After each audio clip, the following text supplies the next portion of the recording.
Welcome back to Coriander Society Adventures. I'm your Game Master, tormented by gnomes. Joining me, we've got Beatdown Boulevard, Ninja Mountain Pods of War. Welcome back to the show, faithful viewers and my esteemed cast. It's good to be here with you today. Yay! Yay! You dodged me. We all in our hearts knew what I said. Yes, exactly. I'm sure it had something to do with Blitzball. Go! Hey, the technology! Excellent. What? Sometimes the future is cool. Yes. Oh my gosh. All right. How's everyone doing today? Beatdown, how are things on your end? Things are actually pretty good. I got stuff coming that I'm really excited about. Stuff. Yes. What stuff? I mean, the reason I use the word stuff is because I can't say it, but soon. Oh, that kind of stuff. Yeah. in The like kind a of stuff couple you post to Twitter with an eye emoji, you know. Yeah. Like when I get something like really big, I almost don't want to do that because it's like everyone does it. I also don't know if I want to use the you know that Simpsons clip GIF where it's like they sign the contract. It's official. Yeah. I don't know if I want to use that I don't know. too. But Those feel like time-honored traditions of the esports space. There's a sense of community. It's not that you're unoriginal. It's that you are, it's a sense of community. It's a sense of tradition. Right. It's kind of like in RPGs. Whenever you roll a 20, you say natural 20 or some variation. You don't just go, I got a 20. No, ritual. You know? It's a ritual. Yeah. You're right. It binds culture together. Should I be announcing my nat 20s? Yeah. Natural 20. Don't worry. I do it for you. Whenever I see it, I announce everyone's nat 20s. I just say, actually whoa. was thinking about that, like as a how can I be better at D&D? And I probably announcing my roles is probably a good way to be more interactive. It is good. If you're having fun, you're amazing at D&D. First off, not in a broadcast sense. It is helpful for people who are listening, in pure audio format. Not that we're currently a podcast because of some logistical ends on my side, but down the line, if I ever take every single episode we've ever done and upload it to a podcast, having these things announced is super helpful for people who are listening. Oh yeah. Yeah. Plus it I've keeps you gone so interested. far as to look at am I supposed to refer to myself as the first person or the third person? But people don't that is something tend to I have am advice like that. struggling with too. But It's kind of your comfort thing. Yeah. sometimes I say me, sometimes I say Gaston. That's totally a matter of each table's conventions. However you guys want to refer to yourselves, I'm totally comfortable with. So it's funny, when we're in my home games, we came up with this thing in one of Joe's games where we would become unicorns to be our real selves. You'll So see as us soon as do the this game sometimes started, on broadcast. We'll do this. We'll put the unicorn horn on because it's supposed to be technically I think for most shows, as soon as you start playing, you're your character, everything you say and do. And a lot of times in a very gatekeepy way, people used to do that. Kind of when you take your hand off the piece in chess, it's done. The move is locked in. A lot of DMs used to catch you in the old days. We should just kill that town person. It's like, you said that? It's like, well, no. Grunkthar didn't. I did. It's like, no, man, you said it. We're playing. You didn't indicate that you didn't. So they heard you say that and now they're pissed. And it's a really, so we kind of go, funny. Hey, Matt said that, not, John. That makes sense. That's interesting. Hey guys, we should autosave and kill everyone in here. And it's We like, need a button. that was Matt. John would We never need say a that. light. A An out light? of character light. Oh, that's but only you could do that. I'd be like, okay, guys, this is John now. Now we're back to Matt. This is John. That's as good as I can get with light. I wonder if my colored bulb in here will overpower my lights. Because other than that, the best I can do is see if I can activate disco mode. Let me be Joe for a moment. Hold on a sec, I'm please. waiting for disco mode. Oh God, I've done something horrible. And I don't know how to stop it. Okay, be entertaining for a moment. I have to fix this. I So could turn on guys- an orange light too. Ooh. So the blitzball quota. What? I mean, Nothing. already we hit can talk that. about Final Fantasy. Okay, Wait, but do you in guys- all do you guys play Final honesty, Fantasy? how's my mic? What do I Mhm. oh, that? Yeah, your mic actually sounds good now. Wow, Joe, what you've done. Holy okay, beat down, bleep me out. Okay. Holy. Yeah, Yeah, I there we like go. disco mode, also known as epilepsy mode. Yeah, this is we need to put a tag in the video when this goes is it- online. Is it like oh wait.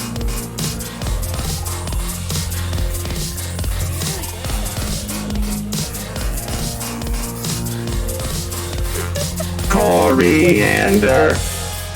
It's not cilantro. Don't ask why it's called that. We'll get to it eventually. One day we'll get to why that is cool. That has to be the theme song, please God. Joe, I will give you money. I will give you money to make this the theme song right now. What's the number? I need this. What's the number, man? I'll add that to my list. What do they mean?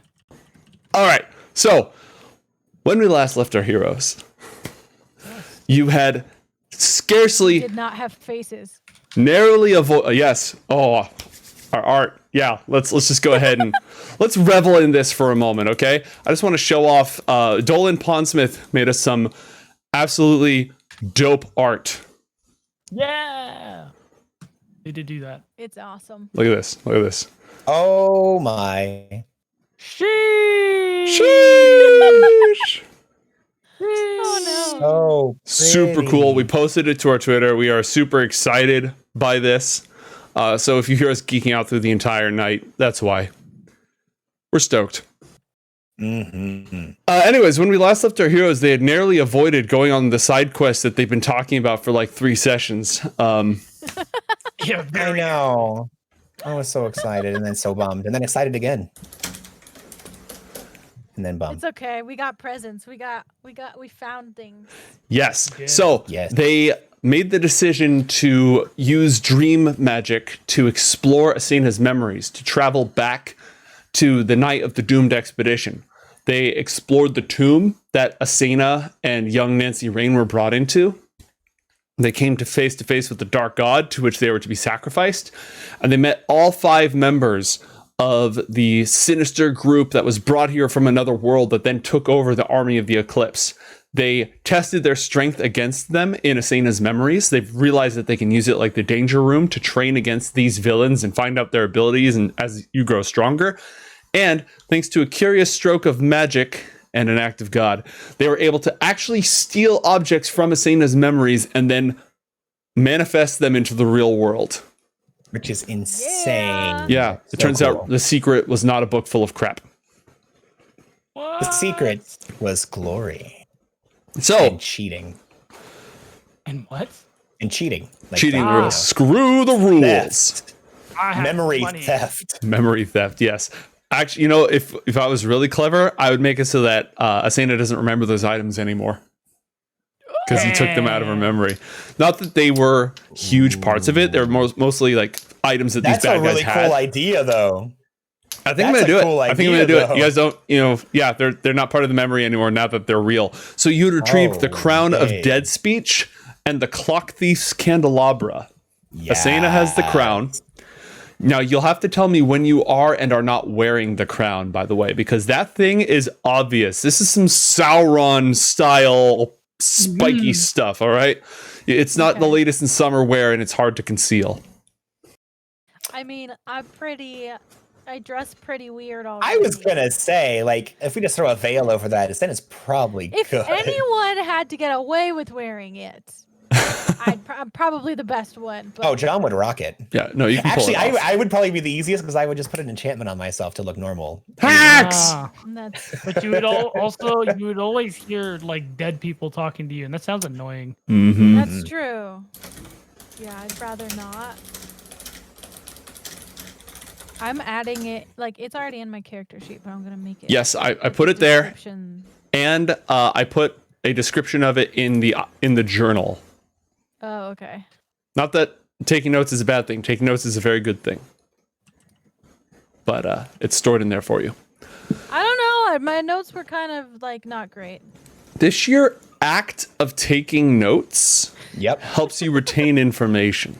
I would take notes in Exactly. college and then not read my notes because the physical, I locked them into memory with Yeah. stuff. All right. The action. On today's agenda for our intrepid heroes, you have a date at a garden owned by the Triple Union Society, where Sun Jia is hosting an exclusive event for a few of her dear friends. It is a private evening affair. You know exactly where it's going to be occurring. You know that her bodyguard, the White Ghost, is sworn to protect Sun Jia, who is one of the angel killers. This is your first real shot at taking one of the killers down. There's some prep work that needs to go into this. Aside from the other killer that we took down. No, Or the ghost of the killer. yeah, that we someone took already down. took that one down, and you made sure they stayed that way. So wait a minute. When we take this one down, are they going to be a ghost too? That's a good question. That's an excellent question. I'm glad that I asked you this question. So, team, you get one long rest before the event. You know the rough timing of this event. It's going to be in the evening after the sun sets. You don't like have the full schedule or guest list or anything like that, but you know the precise location. You have enough time to take one long rest and do a little bit of prep before things go down. So how would you like to spend that time? I would like to spend it resting and manufacturing. All right. We've already talked about what you're going to be assembling and building. Why don't we just go ahead and give everybody a long rest? Really quickly, before the long rest, I wanted to do two things, if you don't mind. Go ahead. I wanted to give Asena a spell tattoo that I craft, and then I wanted to try out the spell we were working on, made the magic tattoo spell. Okay. So, Asena, what first level spell would you like as a one-off tattoo? I don't know. I don't know what that means. Well, just like before, when I explained to Gaston, I'm able to basically imbue you with magic as like kind of consider it almost like your bullets out of your shotgun. You only can use it one time, but you have access to one of my numerous spells. It's going to be on the weaker end since I don't have a whole lot of reagents to use at this time, but it's going to help you in a pinch. So there is a lot of options that you have, but why don't we just simplify it into, would you prefer this assistance, the spell assistance, to be in the form of something protective, something offensive, or something that gives you a little more utility? I don't know. Why don't you just pick? I'm so glad to hear you say that. I think... I'm literally letting you choose what to tattoo on my body. You know, I really think that, an arrow, those are always in. It's a classic style. If I just, we get an arrow, a little feather, we could either have it coming out of a bow, and no, I only do knot work and in circuit boards for the most part. But the spell that I will imbue within that, I think for our current purposes, what will be very helpful for you is I'm going to imbue you with the spell Expeditious Retreat. When activated, I'm going to go ahead and just post it here so you can see. When activated, you can do so as a bonus action, and for 10 minutes, as long as you remain concentrating on it, it allows you to use your bonus action to dash, which I know that you already are able to move quickly at a moment's notice, but this would allow you to do so without burning up your key points, at least for one encounter or situation. Yeah, I'm already really good at dashing. It's true. But okay. But this will cover that, exactly. You get to choose. In a I said pinch, you could choose. this will give you the need to save your focus points for the coming battle that we have. Hopefully, Gaston's rifle will take care of the job, but let's say it doesn't. And for some reason, I feel like it's not gonna, not that I think that your rifle wouldn't be absolutely amazing, Gaston. I just know that considering how things usually go, we might need to, He's be able to doubting back it you. Of a little faith. Oh, John.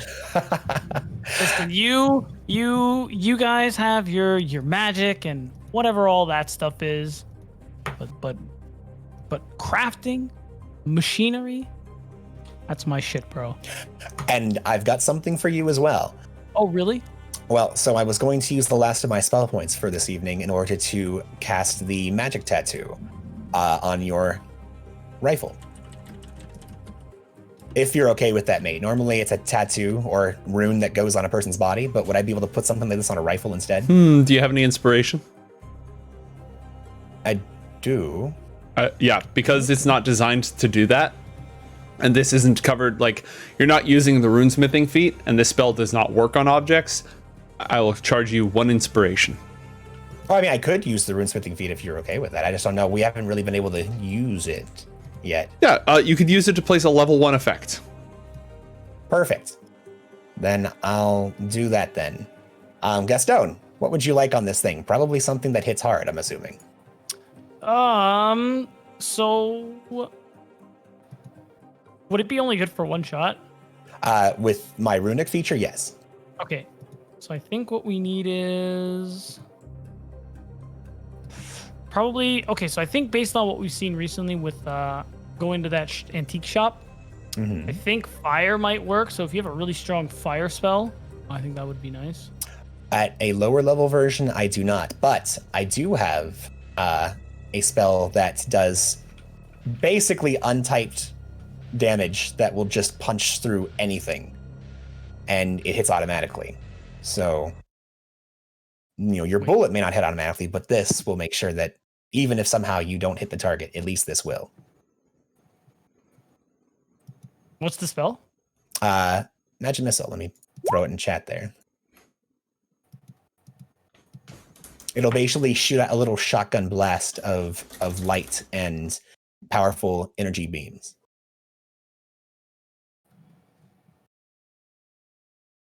One second. So you put it in chat? Yeah, in Roll20 chat, not Discord. The spell description is there. So here's the thing. We were talking about making some kind of concealment bullets, like a reverse magic, like magic zone. So we were discussing that. One of the things that Magic Missile does is the darts glow. So with a sniper rifle, you're going to fire this thing.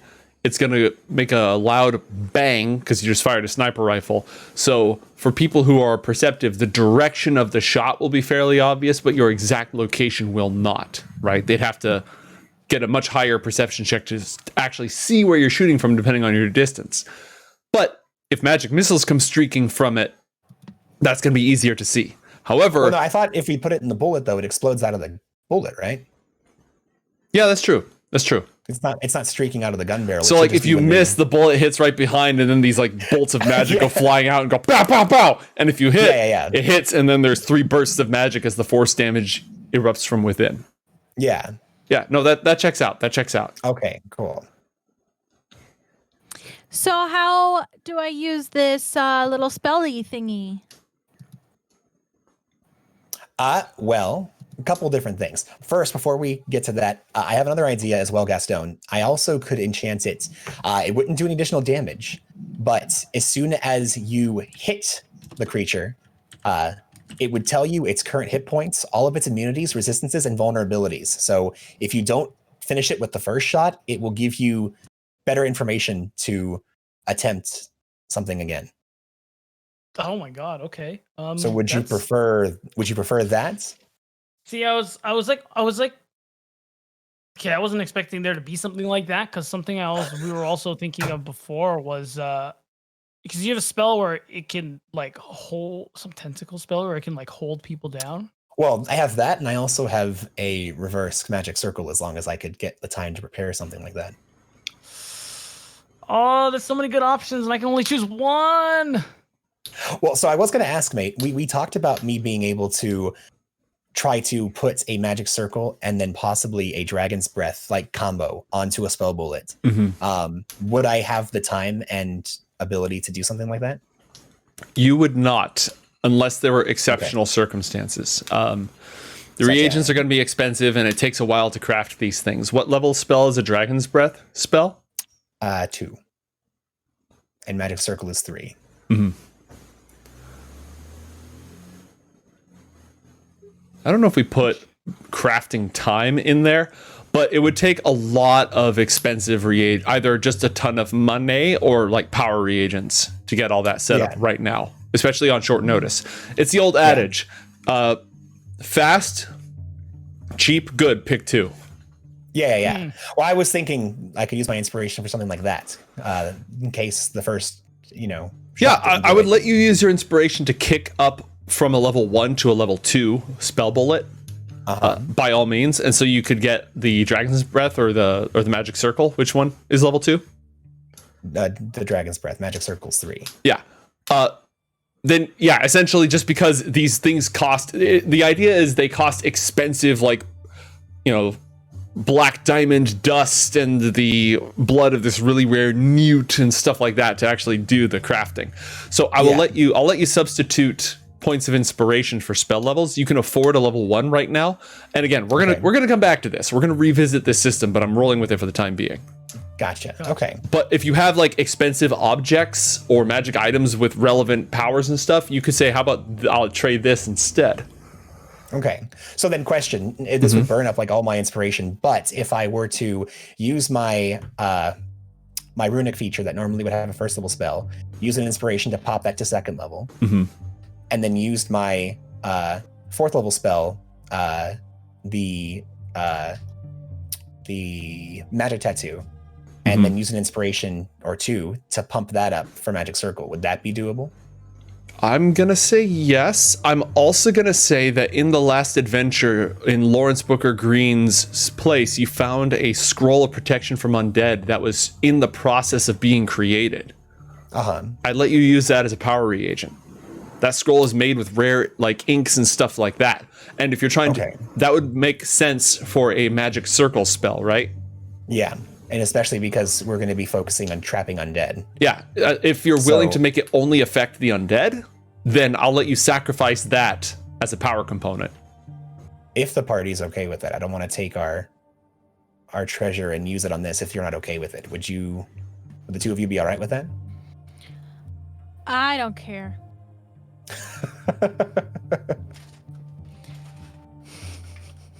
Gaston, what about you? I think how like on a scale of 1 to 10, how unsure are we on what it takes to kill a angel killer? Well, you remember how difficult it was for us to beat that specter? Back at the antique shop? That was pretty easy. Was it? For who exactly? Talk about 5 5 separate rounds. I took them all on my own. That's not true.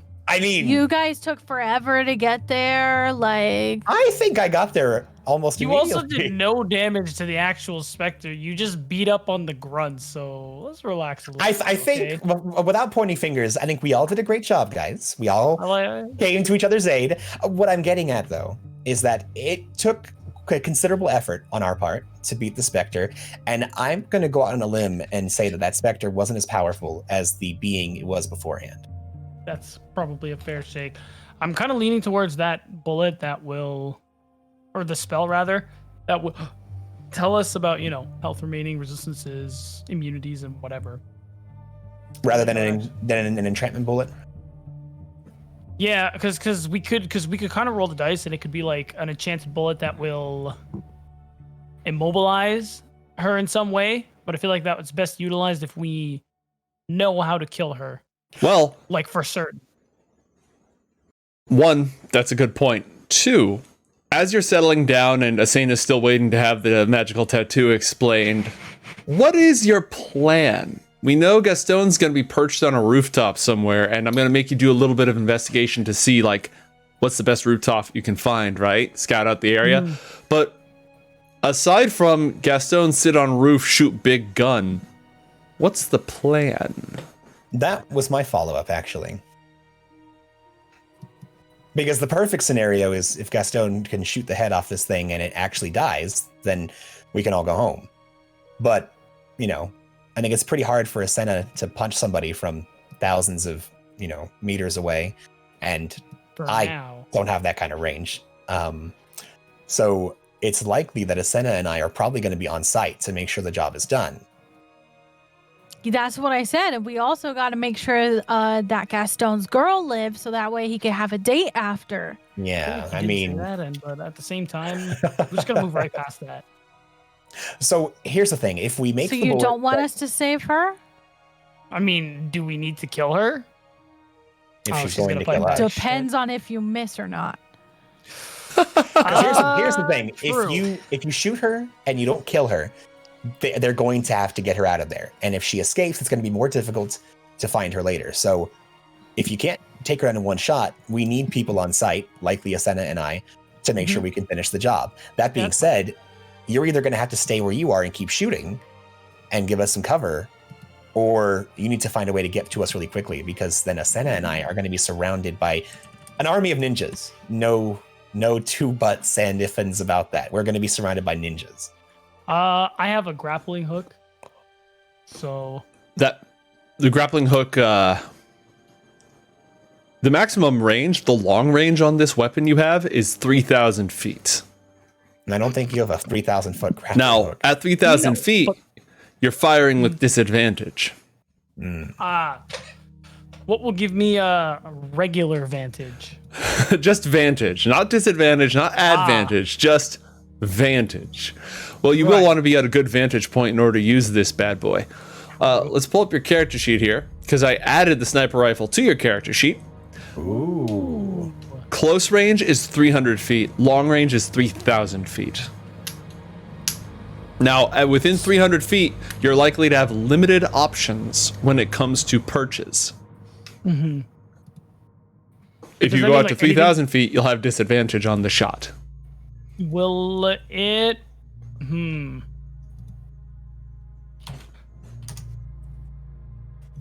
Does that does that work in that, like, if it's more than 300 feet, I immediately get disadvantage? Yes. But I can go up to 3,000? Wow. Correct. Wow, really? Yeah, after 300 feet, you have disadvantage, but you can still shoot the shot up to 3,000 feet. Got you. Wow. Really? Are there really no good vantage points at 300 feet? You guys don't know. You haven't done the recon yet. I see. Well, that is on the to-do list.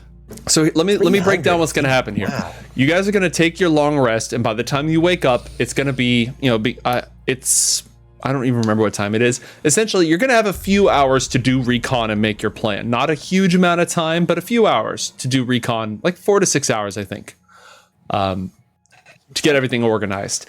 During that time, you will need to find a vantage point, figure out what John and Asena are going to do, come up with a plan to infiltrate, stealth, teleport, whatever you're going to do to get in there. So after you take your long rest, you're going to have to figure these details out.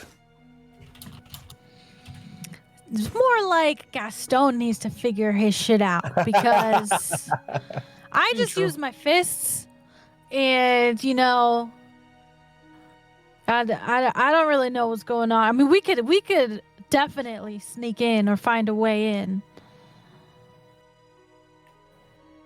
I guess my follow-up for this was that it is possible, though unlikely, that we're going to defeat this incredibly powerful undead creature in one shot. So we're going to probably need to have people on site. So the thought is, if we either try and make one big bullet that does the job, Asena and I confirm, yep, it was happened, and then we get out of there, or we either need that bullet to let you know, hey, this is how much it did, this is how much we still have to do, and then you can give us a heads up if you somehow can communicate this to us, what the resistances, immunities, etc. are, and how bloodied the target is, and then we'll know if we should stick around and try and finish the job or get out of there and plan again. And if they're trapped instead, then if they're immobilized and burning within this circle that they can't escape from, then it gives Asena and I time to hold off these ninjas until we can either move in once the circle's done its job to finish the job, or just let that thing play out and then get out of there. So it depends on how we want to approach this. Mm-hmm. Yeah, we'll be on ground. Gaston's in the sky. Yeah. I thought we already planned that out. No, I just mean, yeah, because the type of spell we put in the bullet is going to determine our job in all of this, Asena. Yeah. Okay, well, you guys hurry up and figure that out, because I'm tired and I have 10 hit points and I would like to just rest and get the show started. You know what, Asena, why don't you just go ahead and go sleep now? Clearly, we're the ones who have to figure our shit out, so you're good. Right? Yeah, certainly. Asena, would you like me to finish the explanation of the tattoo and figure out what you want now, or wait until you've had your rest? I thought you already chose for me. Oh no, but you wanted me to explain how to use it and then pick out the kind of design. Is it a long explanation? I mean, it depends. If you want the full explanation, yes, it's going to take a while. Do I just hit my arm and say I used the thing? You could do a various number of things, but yeah, that could be one. Okay, sounds good to me. Okay, so I assume you want it on the arm then, is what you're indicating. Oh, yeah. Okay, perfect. And would you prefer Nordic runes, Celtic knotwork, or a really intricate kind of circuit? Oh god, that's not gonna like lines and circle design. Let's go with the Celtic knotwork. Oh goodness, this is how that's going to be. From the Zolkian jungles. Sorry, the Jolkian jungles. I got it right wrong. We have the Celtic. No. Oh god, you've got me confused. The Nautic cellwork. That one, yeah. Yes. That's okay, certainly. Okay. So follow up now or later. What? We could do it now. Okay. Does it hurt? Yeah.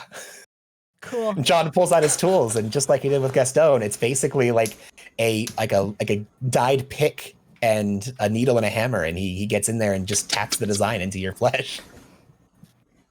All right. Asana tanks it. Nothing done. It's like when you're holding a cat and the cat is like doing the biscuits, but it's for like an hour. Yeah. And with really pointy claws. Yeah. Like fine, really pointy claws. But you know what? I honestly make them incredibly sharp, so that way you don't feel it as bad. It's the really dull ones that you tend to notice. So, and I've been doing this for a long time. Oh, God, Gaston, it was fine. You did all right. Yeah, it was pretty good. Okay. So I think how we're gonna do this is John is gonna be sitting with Asana for the next hour, just tapping in the tattoo and just going over ideas, designs, and possible strategies with Gaston. And Asana's just bored, like, yep, this doesn't feel like anything. Yeah. And Chester's in my lap doing also biscuits to my other arm. Exactly. Double biscuits. Magnificent. I like how the spell tattoos are now just John doing biscuits for an hour. Hey guys, right. I'm gonna make some biscuits. You want any? Go ahead and burn the spell points, and assuming everything else is good, take your long rest. Yes. Recover your health, recover 3 hit dice, recover all your class features. Gaston, you spend this time building the sniper rifle. Again, it's on your character sheet. At least one of the additions we discussed was successfully constructed as well. Excellent. And you've got some rounds for it. Because it's bolt action, it can hold up to 7 shots, but every time you reload, it takes your bonus action because of the Ah, I see. Okay. That said, it does a pile of damage. Before I do the rest, Gaston, are you thinking just the psychic assessment? Is that where you're at? Yeah, I think that's where I'm at. So okay, then I'm gonna do that. So I figure out. So I imagine the way this is gonna play out is something to the tune of I'm gonna find a place to perch and get ready for shooting. You guys will sneak in somehow, and you can talk in my head about when you're ready to go. Because I also agree that this is probably not going to be a one-shot, one-kill, and you guys will have to follow up. What is your maximum range on being able to magically communicate, John? $120. 120 feet? Mm-hmm. New plan. I can see you guys through the scope, hopefully, so I'm going to need a signal. We have radios, though, don't we? We have, like, little walkie-talkies. Yeah. I don't recall you guys having those. I also don't recall that. I thought we did. Maybe Gaston was talking about making them at some point. I definitely, Radios? yeah, maybe. No, Chester's our radio. Okay, mate, with our wealth score, is there walkie-talkies in the world? Could we just get some walkie-talkies? I mean, that should be. I feel like a signal. I feel like planning a signal would be fine. Like I can see the garden from where Portable handheld radios were introduced in 1960. Oh. Yeah, but this isn't Earth. This is Northport. This is where they have magic and not Nazis. Yep. The space technology of the time, this is something that Gaston would have to craft. Okay. I will do it soon, though.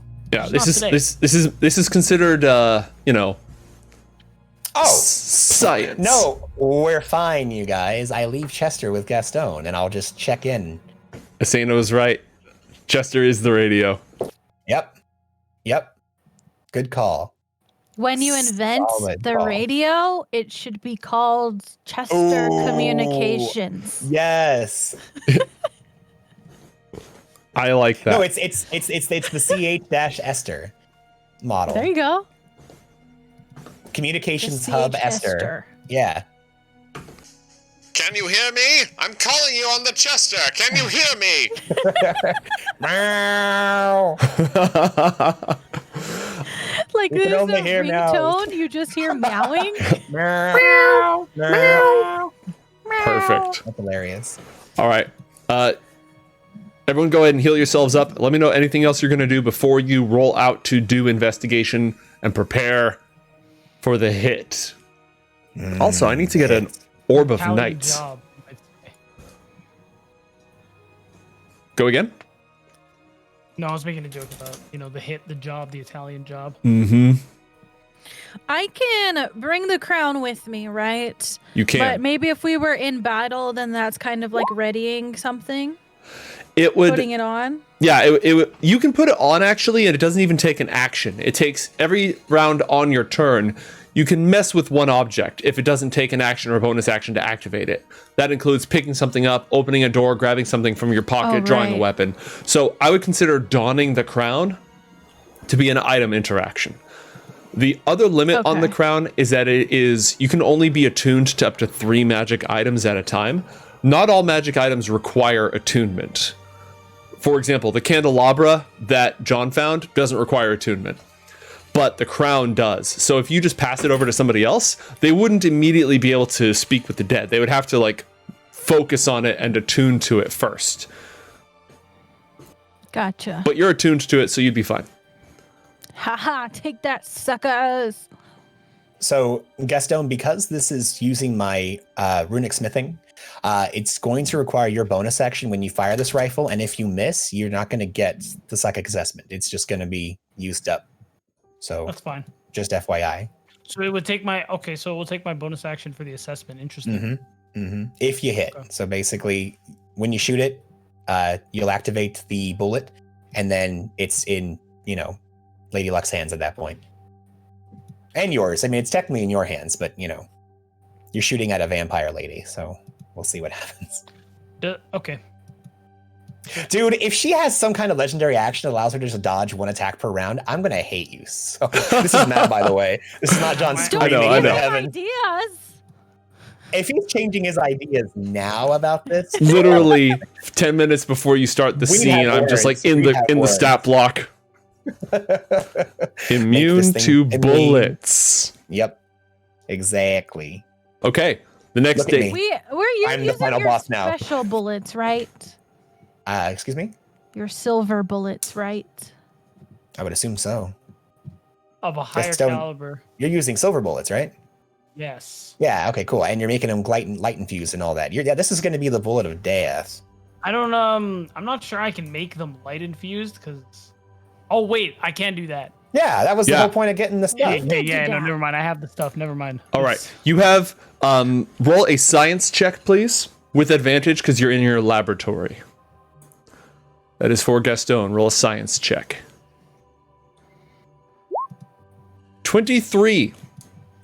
Excellent. That? You have crafted 14 high caliber photonic infused silver bullets. Wow.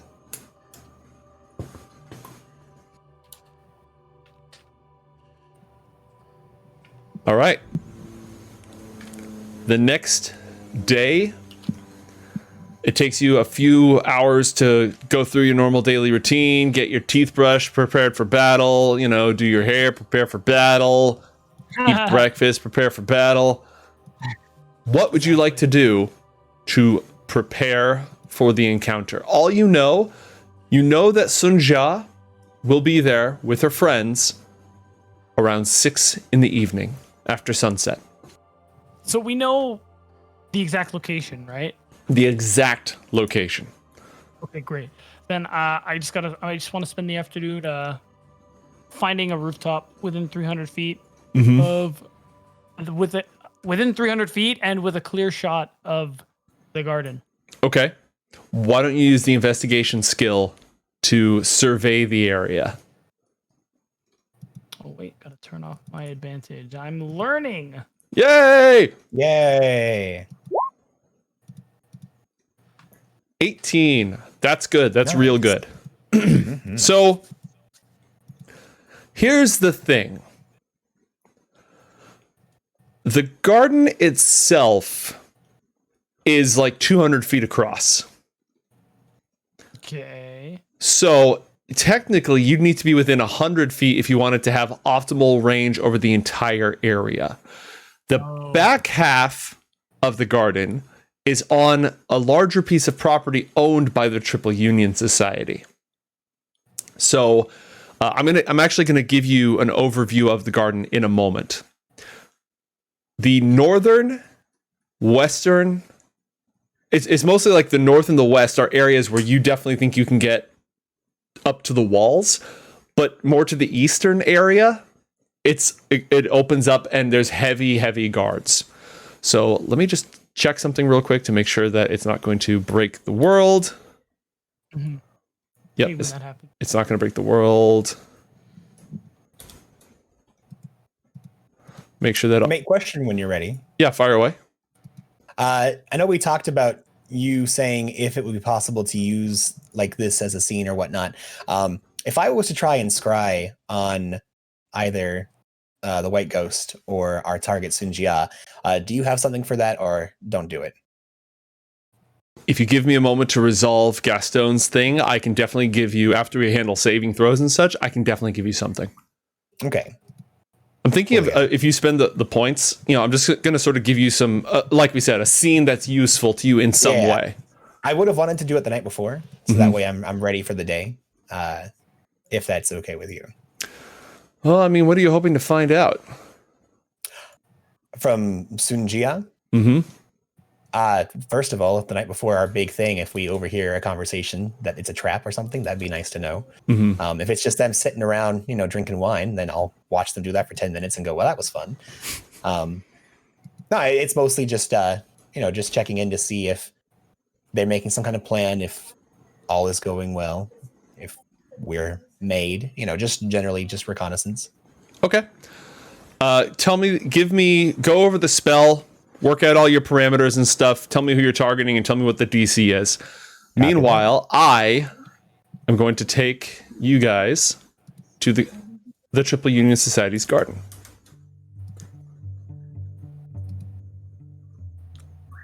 Here is the scene. As you can see, most of the scene is inside the garden walls.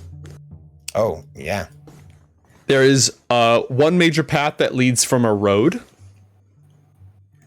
Everything else is already inside the Triple Union Society's estate, which again is highly dangerous. You could try to infiltrate it, but it's going to be tricky. Go ahead. I'm just gonna ask: is it supposed to be all black, or are we just like on the outside? Can you see anything? Kind of thing. Can you see the outside? I see a rock. I got a rock.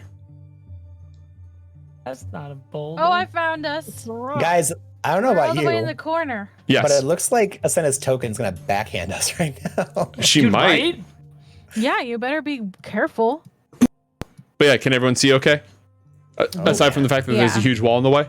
Yeah, you just have to zoom out. All right, so Gaston, with an 18 on your investigation check, you're able to get a distant look from like further than 300 feet away, just to get sort of an aerial surveillance of the area. Mm-hmm. So Oh, that's a fancy looking garden. everything off in this direction. Again, there's like some nice trees and forests, and it butts up against the sorry chat. It butts up against the estate. Anybody who's not already coming from the estate would be coming from this direction, up the road. They'd be Gotcha. driving up and then moving up in here. There is a covered outdoor courtyard. Again, it's all Covered beautiful. Finally, there's like a pagoda roof on it.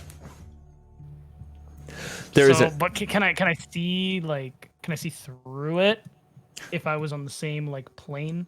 If you would have to be roughly at the same, like if you were too high up, you wouldn't be able to shoot down into it because it's totally covered. Gotcha. This path goes along the water. There's a shrine here. It's also covered, but because it's such a smaller roof, you're gonna have more angles. Yeah.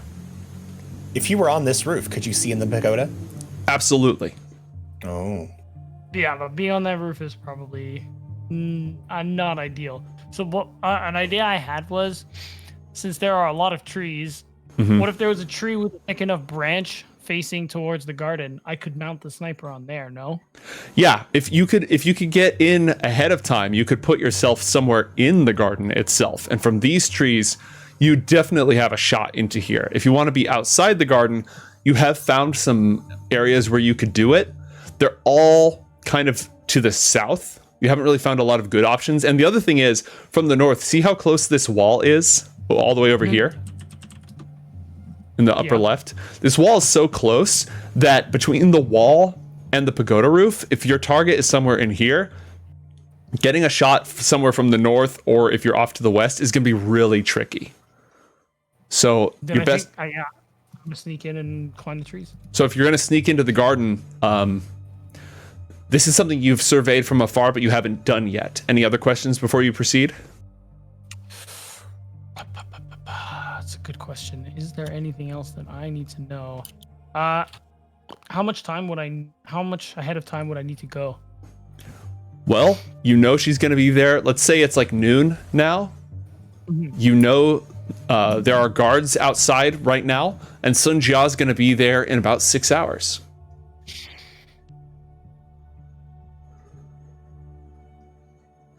Do I just stake out for 6 hours? I mean, I could. It's not the weirdest thing that's ever happened. No, it isn't. Okay, I think that is what I'll do.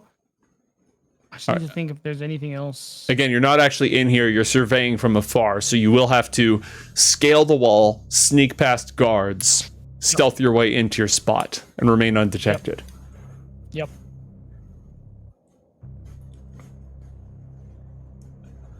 Yeah, I think that is the best plan. Since it's only noon, and I know all of this, I would actually like to go back and meet with John because I think he can help me sneak in and make it way less terribly stupid and dangerous.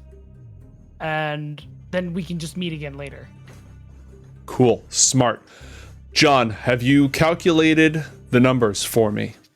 Yeah, I just need to confirm with you because I know that I have not just met the White Ghost. I've also interacted with her, and we kind of went on a little, like, we had some time together. So would you consider that I am familiar with them? What are the different levels?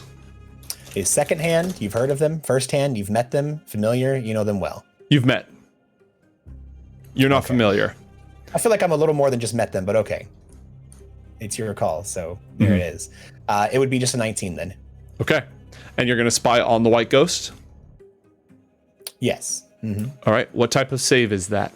I'm assuming because I mean we don't have a lot written down from the old times, so I'm assuming I don't have a likeness, picture, or possession or garment, right? Well, for 1 point of inspiration, you could have a possession. Oh, that's cool. I'll save that. I know I'm going to need it, so I'll just take the 19. Thank you. All right. And what type of saving throw is that? That would be wisdom. I'm rolling it. 15. All right. You are able to spy on the White Ghost as she attends a formal event in some sort of very posh nightclub or lounge or something of the like, very high end. And she's discussing, well, she's not discussing, she's just sort of sitting around, keeping an eye on everything. She's not dressed up like a bodyguard right now. She's wearing a dress. She's got a cocktail in her hand, which she is pretending to drink, but not actually drinking. Sun Jia is the center of attention, surrounded by socialites, hangers-on, so on and so forth. discussing the lovely painting party that she's having with a very select, very exclusive group of friends tomorrow. This immediately, everyone's like, oh, well, how do I get on that list? Is there any chance I could go? And oh, no, it's, only for the upper of the upper crust. It's a very, very short list of people who are allowed to get on. You have to be a real somebody to make it on this list. Not even Philip Carrington is qualified. Okay. Sheesh. But you do learn that Dorothy Emersmith has been invited. What? That's the girl I saved, right? Nope, that's Doris Hampton. Ah. Dorothy Emersmith. Oh, this is the other angel killer. Dorothy Emersmith is one of the daughters of the reclusive billionaire Zachary Emersmith. She has a food column for the local paper, and she's spending her father's fortune as fast as she can in the casinos and nightclubs. And she is also a suspected angel killer. Well, a little more than suspected, but yes. How come Philip's not on the list, huh? The angel killer list? Oh, you mean that list? Wow. Maybe it's an all-girls thing. That's probably what it is. I think it's mostly because he's kind of on the outs. He may be a very popular figure, and he's that old money guy with that new money feel. You know what I mean? Okay, what about my mom, maybe mom? Is she gonna be there? Did I hear anything about Ruiz Carrington? Nope. Again, you get the spell lasts what, 10 minutes? 10 minutes, yeah. There's a lot of flattery and fawning and attention soaking and mild gossip. Yeah. It fills up the majority of that time. But is Sun Jia there with Elvina? Yes. Etelvina is not talking. She's making a little bit of banter with people who come up, just engaging in a little wordplay. Sun Jia is the one who surrounded herself with sycophants and is having this conversation about this illustrious, it's not a big party. It's a very small thing. Of course it'll be catered, obviously, but... Yeah. But I mean, so even though Etelvina is not dressed as a bodyguard, she's still playing that keeping an eye on Sun Jia and is there in case something happens role. Yeah, she's armed to the teeth, despite the fact that, she's just there in her dress and her what's the word I'm looking for? It's like a scarf, but it's fluffy. Oh, the boa, the feathered boa. Yeah, like a shawl. A shawl, that's what I'm looking for. Not quite just one step down from a boa, a shawl. But okay. She is, again, she's just armed to the teeth. And now that's important. What do you mean by armed to the teeth? She has a butterfly sword. Ooh. She's wearing a cocktail dress and a scarf, and she's got butterfly swords? Hey, look. Yeah, she's an assassin. If Wonder Woman could pull it off, she can pull it off. Okay. So butterfly sword, got it. Mm-hmm. On the back or where? Yeah, on the back, disguised in the back of her dress. Mm-hmm. Wow. Who knows what else she's got there? Okay. Ooh. You could hide a ton of weapons. Oh, yeah. So aside from the butterfly swords, what else are we working with? Roll a perception check. Oh, you dare. You do John to make a perception check. No, that's in before a 1. Well, here's the thing. I have disadvantage. So remember, embrace it. I do. 1919, baby. We don't care about Okay, when I said armed to the teeth, I was exaggerating. She's basically just got the butterfly swords, but she can also kill you with her shawl. Okay, cool. Just making sure. No gun anywhere. I know that she doesn't usually do that, right? No gun whatsoever. Yeah. But those swords are incredibly well crafted. Definitely from overseas. Roll an Arcana check. I do that thing. Joel Queen Zung. 18. No, these are from Sea High, and they have very subtle etching that almost seems to drink up light. The swords barely reflect anything. And it's more than physical, Matt. It's magical. Yeah, okay. Yeah, they're magic swords.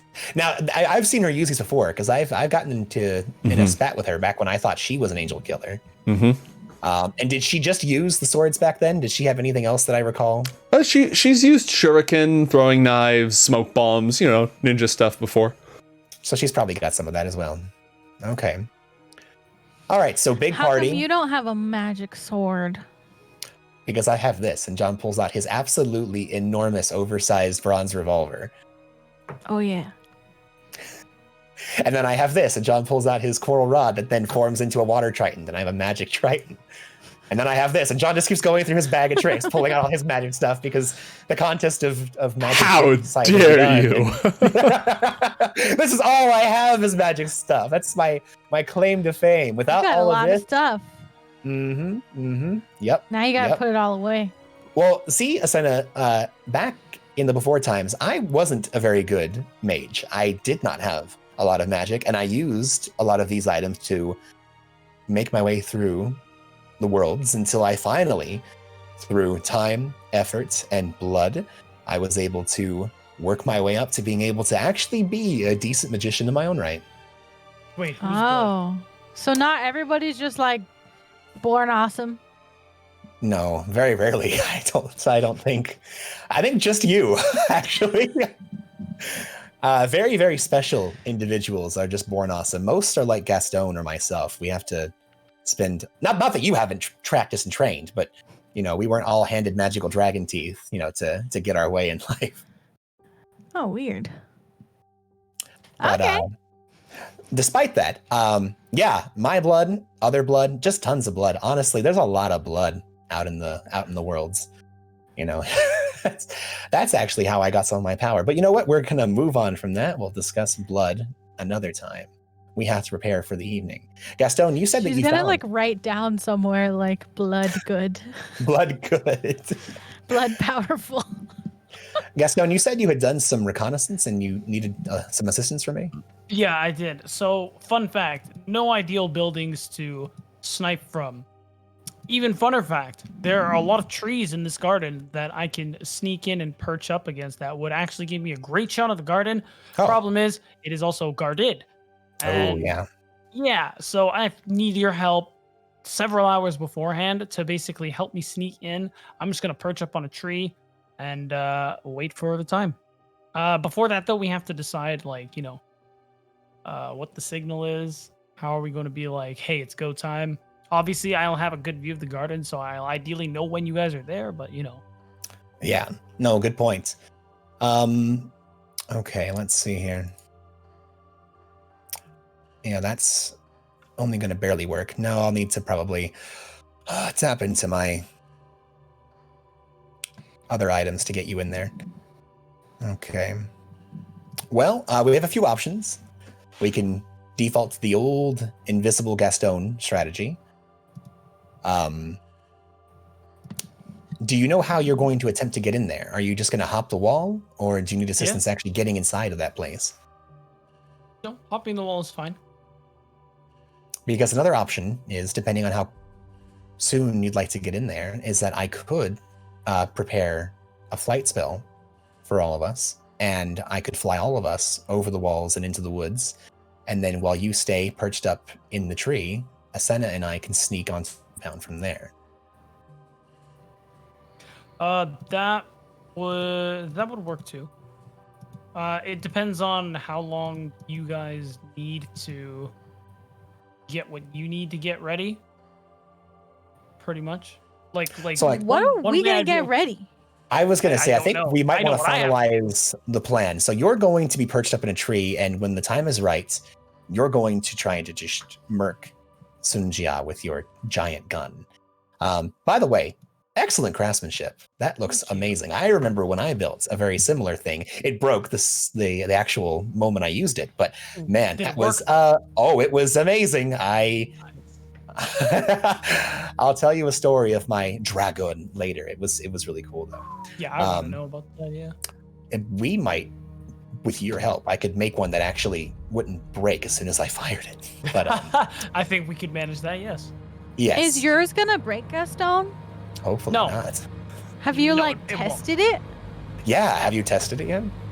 No, but I'm very confident in how I made it and my hands. Oh. They've been basically my whole life and how I got here, so they're not going to fail me now. Asena's gonna nudge John and whisper, maybe we should come up with a backup plan. You know what? Why don't you just get me up in the tree hours beforehand? Maybe I think I need some alone time. Anyway, so here's my thoughts. While we get you perched up and ready, it's going to take Asena and I some time to get into position. Now, Asena is incredibly fast, and if the moment strikes, I can be as well.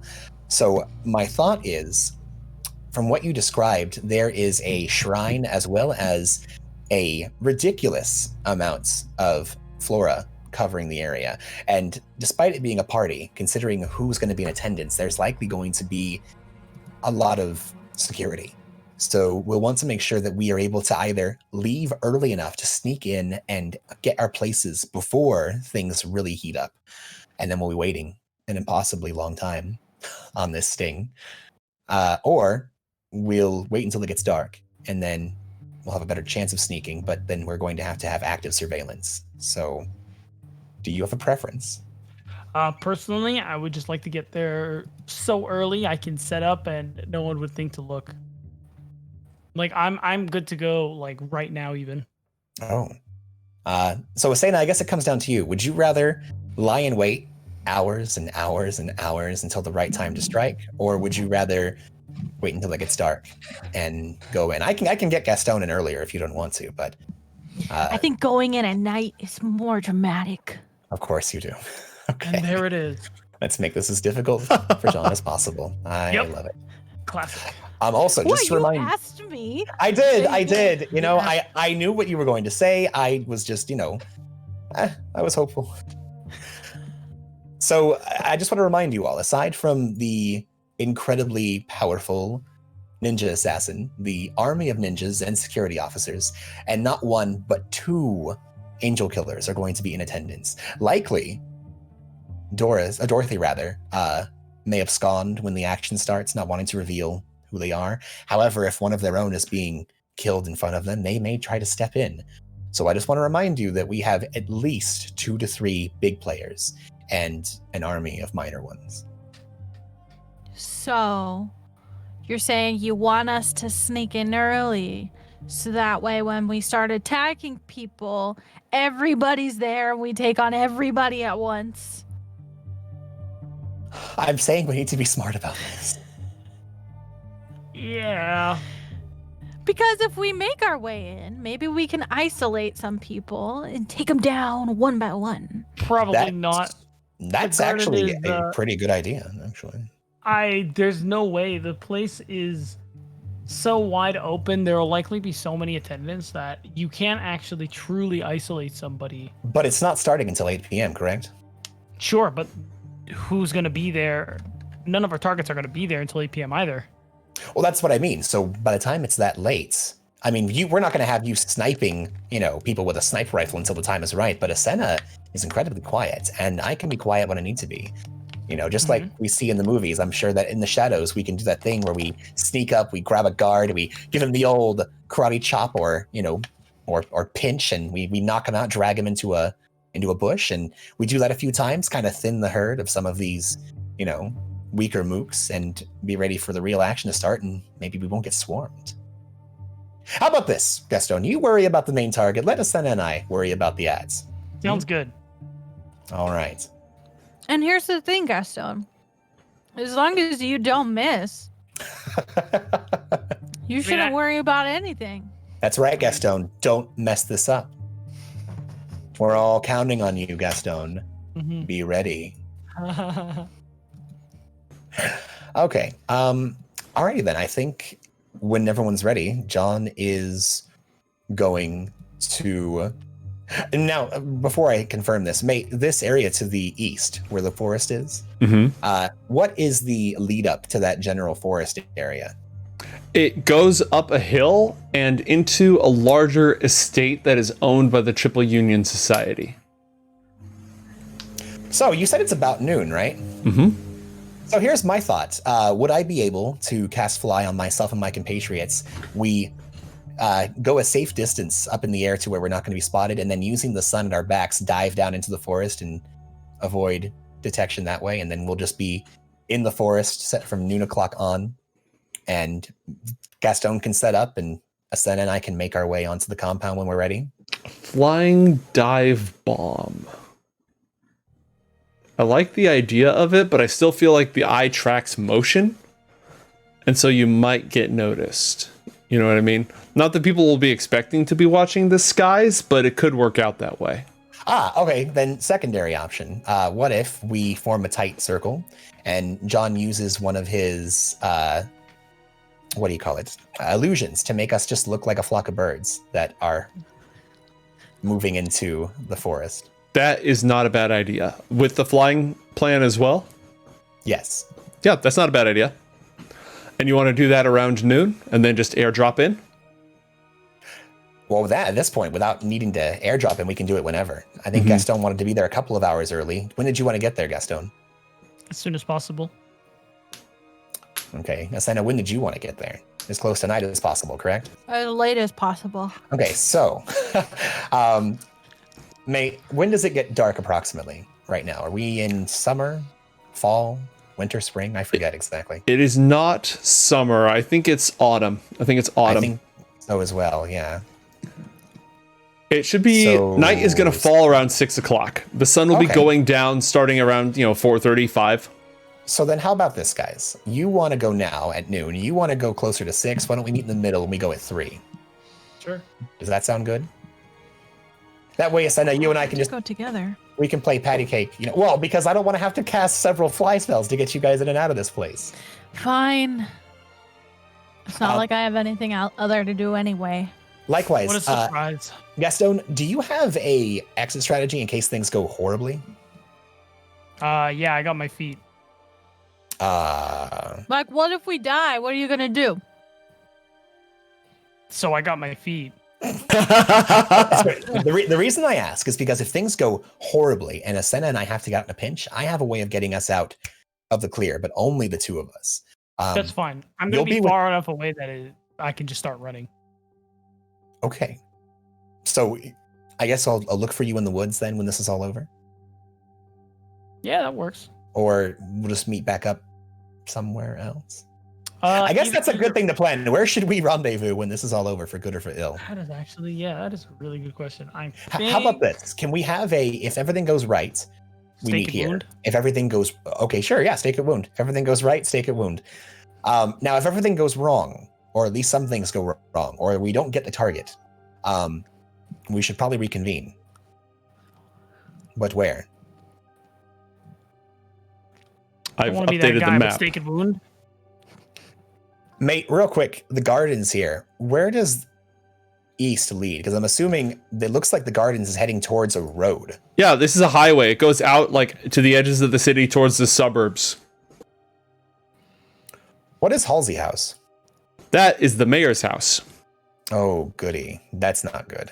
This looks like a lot of, it's an airfields and then just open stuff. What is all this? Industrial. That's Mercury City. Warehouses. This right down here? Yeah, that's what those are filled up city blocks. Although these wider areas tend to be a little bit of green vine, but as you get more north, you're moving more into Garment District, Mercury City area. I guess what I'm asking is that if a gentleman who was in the middle of the forest making his way on foot, where is a landmark that he could get to from the gardens that isn't just going to the mayor's house? I mean, Orchard Airfield is not a bad idea. Let me see if I can get you anything on that. So Mercury City is a working class neighborhood. It's mostly actually houses. It's a mixture of small homes and tenement buildings. There's a lot of noise from Kaufman Station from the trains and from Orchard Airfield for the planes. There's smoke from the factories of Dockside. So it's noisy and it's murky. So let's say that Gaston was making it on foot and trying to get out of the forest. Where would be a good place to extract him from if I was to... Where would we park the Logi? Yes, exactly. Well, that depends. If we're doing a blitz attack, we would have literally crashed it into the northern wall. We would have weaved it through the trees, crashed it into the northern wall to proxy their hab. No, we would probably have parked it. Sneaky up. We would have parked it further away. Let's see what this distance is like. So 1,000 feet. That's what, like 300. So that's 1 grid square. So if you make it this far out, they can't hear vehicle noise, and you're kind of close to Orchard Airfield. So Mercury City, there's probably a tenement, a a structure somewhere. Orchard Airfield is not the worst place to meet, but if you're looking for a quick exfil, you'd want to move your way into Mercury City for sure. Okay, you know what? Just looking at the way things are, I love Stake at Wound, and we can always go there. But how about if things go well, we meet back at Carmichael and Carmichael? That's very close. If things don't go well, we're going to head east by north, and we're going to try and meet in a... You could find... Would you prefer edge of the woods or like a factory or something? So keep in mind, these aren't real woods. These are like trees planted as part of somebody's I thought you said it was property. a wooded area. Okay, Right. It's a wooded area, but it's not, it's all private property. It's not like the actual edge of the forest. But I guess what I'm wondering here is, does this private property forest end in a wall or gate of some kind, or is it open? And like you're on the king's land when you come to this area. Everything inside the garden is walled, and there's a few trees on the outside of the garden before you just get to the street, essentially. But if Gaston went north by east, he's going to hit a wall eventually. Yeah. No. Okay. No, if he gets over the wall, as long as he gets over the wall, he's out. But if he's inside the wall, it eventually just goes up to more property owned by the Triple Union Society, houses and such. Right, but I mean, he still has to scale a wall, is what I'm Yeah, the wall has to be scaled one way or another. If you don't scale the wall, you're not out of the danger zone. And there's likely going to be guards alerted at those walls when things Yes, correct. Poop side. So the garden will be completely, like, it's designed to be patrolled, surrounded. It's an enemy base. Oh, yeah. How tall is the wall? 15 feet. Okay, so not terrible to scale, but... So Gaston, let's just say everything goes to crap. Let's say even that John and Asena die during this op. And just saying... And you have to hoof it through this wooded area and then over this wall where there's armed guards and whatnot. Do you have a way other than just running to get out of there, or? Nope.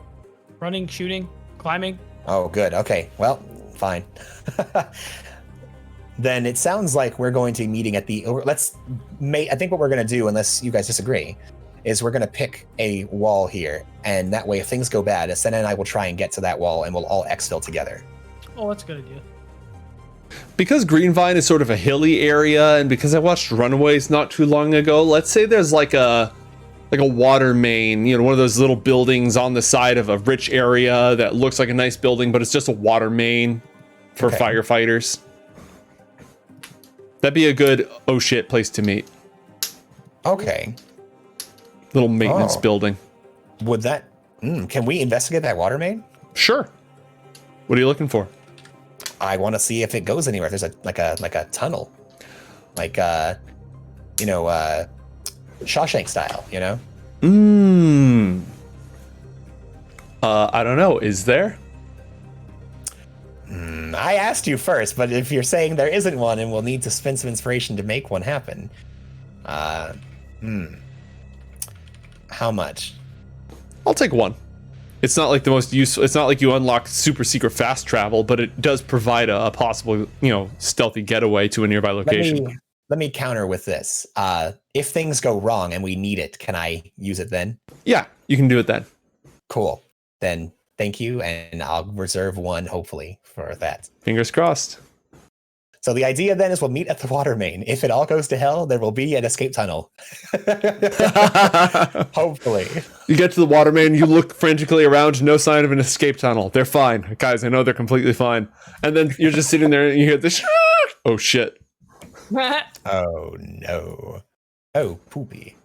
All right, anything else? I think that's it. Are you guys ready? I'm ready. Okay. Run me through your infiltration strategy one more time. You're all going together at what time? 3:00. We're leaving at 3:00. And to save on postage, John is going to upcast his fly spell to level 4, grabbing... Okay, let me ask you this, mate. If I cast it on 2 of us, and 2 of us are holding the hand of the one in the middle, are they going to be okay? No, I think the spell only allows, I don't think the spell says it lets people carry other people.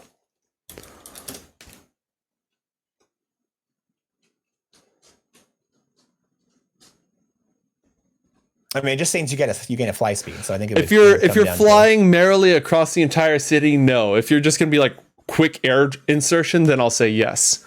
Okay, then I will upcast it to 5th level to catch all 3 of us. And then actually, I think this is just a cantrip, right? Yeah, and then it doesn't take concentration for John to just keep spamming that they're a flock of pigeons. Okay. Pigeons, pigeons, pigeons, pigeons, pigeons. The team moves up somewhat close to the area. You're in the old money neighborhood of Greenvine. Manor houses all over the place, gigantic estates, you know, where the rich, the old money lives. So it's nice, fine, big buildings that have been there for a long time since the city was founded. And you fly up into the sky. John wraps you in an illusion that makes you look like pigeons. And you're going to drop back down. Let me go ahead and transport you over there. When you are on your approach, and I'm going to move all of you to be sort of flying overhead, you see attendants moving throughout the garden. Just, you know, hospitality workers, essentially. They're setting out food. They're placing easels. They've got paint. They're cleaning carefully to make sure everything looks really good. They are all over the place. John, roll an Arcana check. Rolling Arcana. No. Natural 20 for a 29. Okay, yeah, no, you are indistinguishable from a cloud of pigeons. Go ahead and drop yourself somewhere along the western edge. You can be anywhere basically between... Eastern, right? Yes, the eastern edge. You can be anywhere in these trees. I think right about here is probably where we want to be. Does that sound good, team? Sure. Yeah. We can always adjust, you know. This gives us, looks like, is this a lip, or can you see over here to here? You can see over there to there.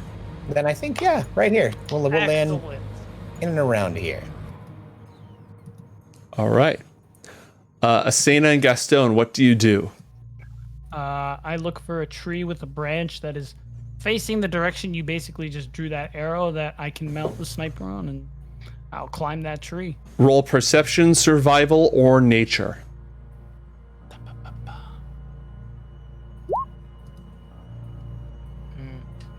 All right, you think you found a decent one. Roll an athletics check to scale the tree. I would like to turn on my exosuit first. All right. Roll with advantage as your suit empowers you. Hog champion. Natural 20. Do you just like jump and do a cool flip, or do you grab with one hand and just one arm pull up your way up? One arm pull up and just... Sweet. Asena, what do you do? Asena was gonna move over to this rock. She thinks this rock is kind of comfy. She's gonna lay down over there. All right. There's not a whole lot of activity over on this side. Mostly all the attendants are sweeping the garden path and doing their setup over here, like I mentioned. John, what are you doing? John is going to stick by Asena. Okay. And just keep an eye out. I'd like to just look around and just get a sense of what's going on. I know it's pretty early. You know, we're a little bit after 3, so we have to keep an eye out for 3 hours. Well, I hate to break it to you, more like 5 hours. What? Yeah, this thing doesn't start until... You lied to me. I did not. I tried to get us at a point. Better not have, because if you did, the Gaston's gonna shoot you, and he has a sniper right now. Gaston, it would not have been. It would not have been. I would not use the sniper. That is crazy. Yeah. I made it very clear that I was going to try and appease both of you, and unfortunately, you can't help everybody, and so here we are. So, are there gonna be boring any guards or anyone in the way right now? Any kind of security on the grounds this early? No, the outer perimeter had guards. Like there's a couple of guards standing outside the main gates. And if you get close to the walls, there are occasional patrols along the walls, but you don't see any guards, just commoners throughout this area. John looks at Asena and gets a very devilish smile on his face.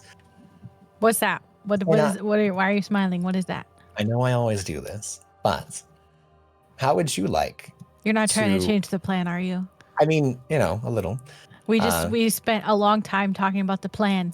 Well, it's not so much a change as much as a last minute revision. So here's my thought. Rather than hiding in the foliage and waiting for guards to pass us, knocking them out, pulling them in, blah, blah, blah, whatever. Yes? Keep going. I think I understand. Oh. Well, I want to see. Maybe that's what I'm thinking in my brain. I don't want to disappoint you, but let's see. My thought is, if we have plenty of time, we can look into getting a disguise. I know I love disguises.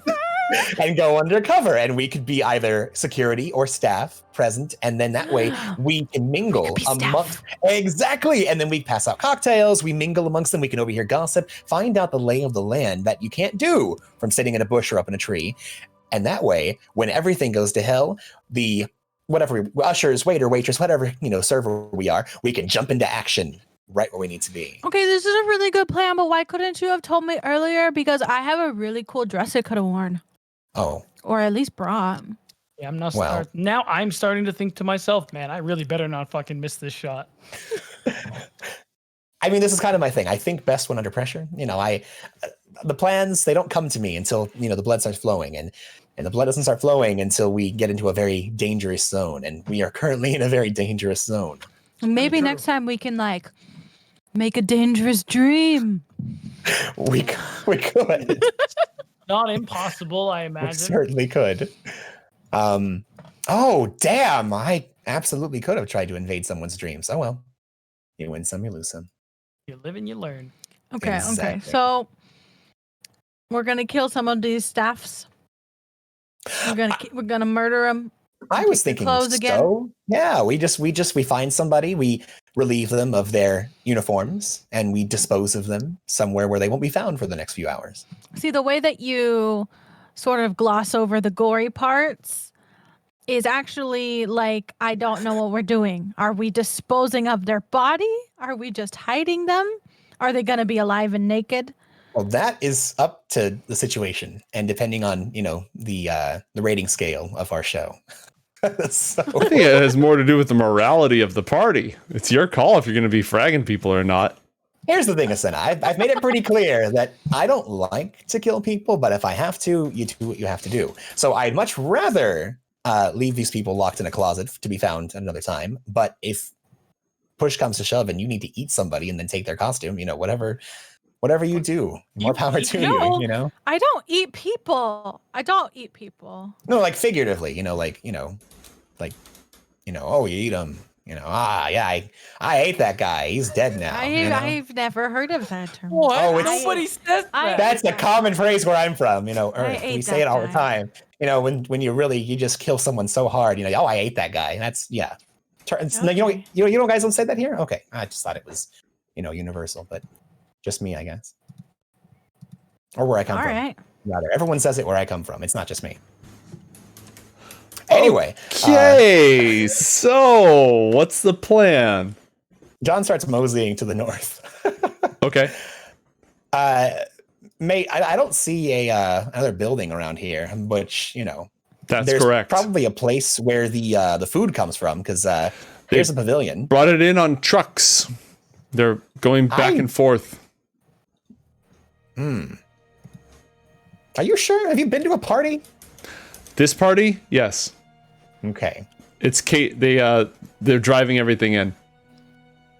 So, in that case, we'll need to get a couple of the caterers to approach us, and then we take their stuff. Or security. So it depends on if we want to be security officers or part of the catering staff. I will go out and say, if we're going to pretend to be caterers, let's please not kill them. But if it's security, whatever. More power to you. Unless they're like mafia caterers. I don't know. Is that a thing? Does this city have like... I know those other mobsters were really into the pizza, so maybe these are just like mafia-affiliated caterers. John, maybe you can test them.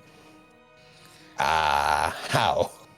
don't Yes, know. of course. Give them the some sort one of like true moral question that determines decision. all morality. How did you not think of that, John? Like, remember you told me about like the shopping carts? Yes, that's correct. Something like that. I'll go up to every caterer and say, now, here's an important question. Your life depends on it. Obviously, you can't. If But something like that. you had the chance and you could either return the cart to the corral or leave it in the middle of the parking lot like an asshole, what would you do if nothing was on the line? And if they say I would be an asshole, then we kill them and take their stuff. Yeah, a test well- like that. Like maybe you throw some trash and see if they pick it up. Or but that's their job, so they're probably gonna pick it up. So something like that. No, I love it. We should absolutely do that. Well, for what it's worth, shopping carts were invented in 1937. So No, see, here's what we But can we're do. not at a store, Gaston. We'll start a thing. You can Every still single ask them about time it. we go to a new location, we'll throw trash before we start the big, raid. And if the bad guys pick up the trash, then we won't kill them. And then it'll get people to stop littering because they're like, oh my God, every time I don't pick up trash, I die. And, that's how we How do help you- the city. How do you actually learn that though? Because there's negative reinforcement, and then there is the final punishment. Well, no, that's what I okay, mean. Like, I know. it's one of those like rumors, if you hear like, hey, did you hear that Oh. so-and-so didn't pick up trash and he died almost immediately? Whoa, that's crazy. Where was he? Well, he was here, but last week I heard a Jimbo and he did the same thing. Didn't pick up trash, dead. And then, they learn, the mobsters know if they don't pick up trash, they're going to die. Yeah, and then they start believing in karma. Yes, and the Tooth Fairy. Okay, how about this? You conjure up a Mhm. little spider, Okay. and if they get the spider and they pick it up off the table and put it in a bush, then that means they're a good person. Oh. But if they squish the spider, they're terrible and they should be killed. That's cool. It's pretty fair. How about that? That's a Or good put it- test. What if they're Addison. Australian? The spider or the What's person? Australian? Either, I think, changes the variables. Ignore me. Ignore me. Does it? Yeah, if it's an Australian spider, kill it with fire. I like this plan. I think my only reservation is that when they go to squash the illusionary spider, it's going to still be there. Or it'll be not there, and there won't even be a remnant of its corpse, which is not awful. All we need to see is the action of if they squish it or try to save it. But we're spending a lot of time talking about if we're going to kill people or not. So, Well, you seem very concerned that you were going to kill a bad person, so... well, I kind of thought we would just size them up, trying and to like if help. they have like a lot of scars on their face, it look like an asshole. Like maybe like I don't feel so bad. But if they look like a butterface, young, bright-eyed individual, Just then to like, be oh, yeah. completely clear, in this world, physical appearance and moral alignment are completely untethered from each other, just like reality. Exactly. You're asking us to profile them? Oh shit. Well, here's the thing: any good investigator has to be able to put together a dossier, and profiling is definitely a part of that. You get a sense based off of the characteristics and general demeanor of a person, a sense of what that person may or may not be capable of. That is not to say that every single person with a scar above their right eye and pink hair is the main character there on the story and should be spared because of the fact that they're probably going to be, integrally important to, their own individual plot. However, if you see a giant mug in a suit with a hat and a Tommy gun, they're probably a gangster, and that gangster's probably done a plethora of terrible things. So, and I'm not saying we're walking into a grocery store and just killing anybody who's got a scar on their face. I'm talking about generally the area and whatnot. Look, you're spinning my crap to make me sound like an awful person, and this is actually investigating. So you know what? Get off my back, por favor. Moving on. Okay. Gaston is just in the tree shaking his head. And I thought we were... Okay. Aren't we infiltrating a garden of bad people? yes. We've already infiltrated it. We're here. So the likelihood that even their wait staff are somewhat morally... I don't know the Reprehensible. word. Yeah, that one. What Gaston said. Gotcha. Pretty high. So we probably shouldn't even have to worry about it at all. Yes. Yes. Traditionally, the mafia employed a lot of people who did not even know they were working for the mafia. I'm just... Okay, the only mafia people we've encountered, mate, you've painted as grisly, horrible murderers and rapists. So excuse us if we are a little bit worried that, you know, the mafia people are a little more bad than otherwise, you know? Just putting that out there. Murderers, yes. Anyways, you don't have to kill the caterers. You can knock them out cartoon style and stuff them in a bush. That's a completely valid option. Exactly. Any chance we can fast forward to nighttime? Yeah, do you guys want to fast forward to nighttime? Yeah, I'd like to get in position first, but yeah, absolutely. All right, are you going to knock out Are you going to knock out a caterer before or after? Are the caterers showing up now? Yeah, I mean, they're currently in the process of setting up. There's wait staff all over the place. I don't see trucks or people, so I'm just I didn't get the actual trucks and people out for this, but there's a stream of people going to and from. They're sweeping the garden path. They're cleaning up the area. They're bringing out food, so on and so forth. Good. Okay, sorry. When I asked if anyone here, you said there was no one here, so I just wanted to confirm that. In the process of getting set up. There are wait staff on site. And there are guards outside. Do you want to... None of them are straying into your area. Do you want to wait for a little while, or do you want to do something? So here's my thought. One of us caterer, one of us security officer, or, you know, of some kind. Asena, would you prefer to be among the catering group, or would you prefer to be among the guards or the security? That's a hard question because I want to be a caterer, but am I going to be a good caterer? So here's my thought. I would be a good security guard, but your fists are amazing. My thought is if I go undercover as a caterer and we insert you as a security officer, you can go around, make small chat with the other people, knock them out, throw them in a bush, and slowly but surely throughout the night start taking out a lot of the security people and stuffing them in, you know, bushes. Whereas I can get a good lay of the land as a caterer and then be in the right position we need when things go to heck in the pavilion. Does that sound good? It's not my preference, but I do think I'd be better at it. I agree. But here's the thing. You're going to have to do something for me. Yeah. You're going to have to sneak me some sort of snack if you're being a caterer. Okay. What sort of snack are you looking for? Like maybe like cheese. Salami. Salami. Okay. Yeah, I can do that. Certainly. I don't know, some type of like you know when they get really good dishes and they make them smaller? What's that called? Steak at wound, right? Yeah. Okay. But not everybody can get a steak at wound at a party, so they like kind of just take a piece of the steak and put it on a little dish. Remember when we went to Carrington's? Oh, you missed that part where they were I did. They were serving the little. Are you talking about dishes? Are you talking about a slider or like an hors d'oeuvre or something? Slider. That's the one. The fancy word. Oh, okay. You want me to take you some hors d'oeuvres? Yes. Okay. Let's see. I'll try and get you a little of this, a little of that, and some Grey Poupon. Would you like some Grey Poupon? Maybe they have some of that. I don't know what that is. Oh, you'll love it. Trust me. It's great. Okay. And some caviar. That's a really impressively sounding one. I'll get you some caviar, too. Not all at once, though. Don't be, like, obvious. They continue to set up easels and painting supplies and sweep leaves off the area. And again, none of them have yet ventured anywhere near as the two of you have had this conversation in the bushes near this comfortable rock. They've all stayed a good distance away from you. Like, 100 feet away. None of them have gone by this dirt path. Right now, in order to get to any of them, you would need to change the conditions of the test or deliberately move forward. But, again, the party setup is ongoing. Would you like to take action or would you like to wait? I would like to wait because I absolutely don't want to be I don't want to be involved with a group that probably knows each other decently well and then have them ask me questions and have to come up with a good cover story.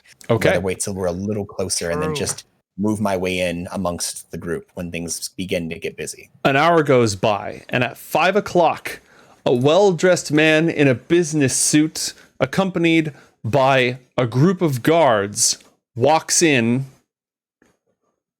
from outside. He's a fair distance away right now, probably 200 feet. It's hard to make out any sort of features. However, You see him walking through the garden, searching. He looks through the bushes. He checks in the rafters. He taps on things. You see him talking to members of the wait staff, somewhat sternly, quickly walking through things, and then he'll sort of chuckle, break into a laugh, then he'll move on to the next person, just talk to them. You're very far away. It's hard for you to tell what's going on with this person. Hey, who's that guy? Mate, do I recognize this person? He's at a long distance. Roll a perception check. I will allow this for our friendly sniper friend as well, since he's got a good scope. John, roll with disadvantage. Gaston, you would be at a flat neutral roll.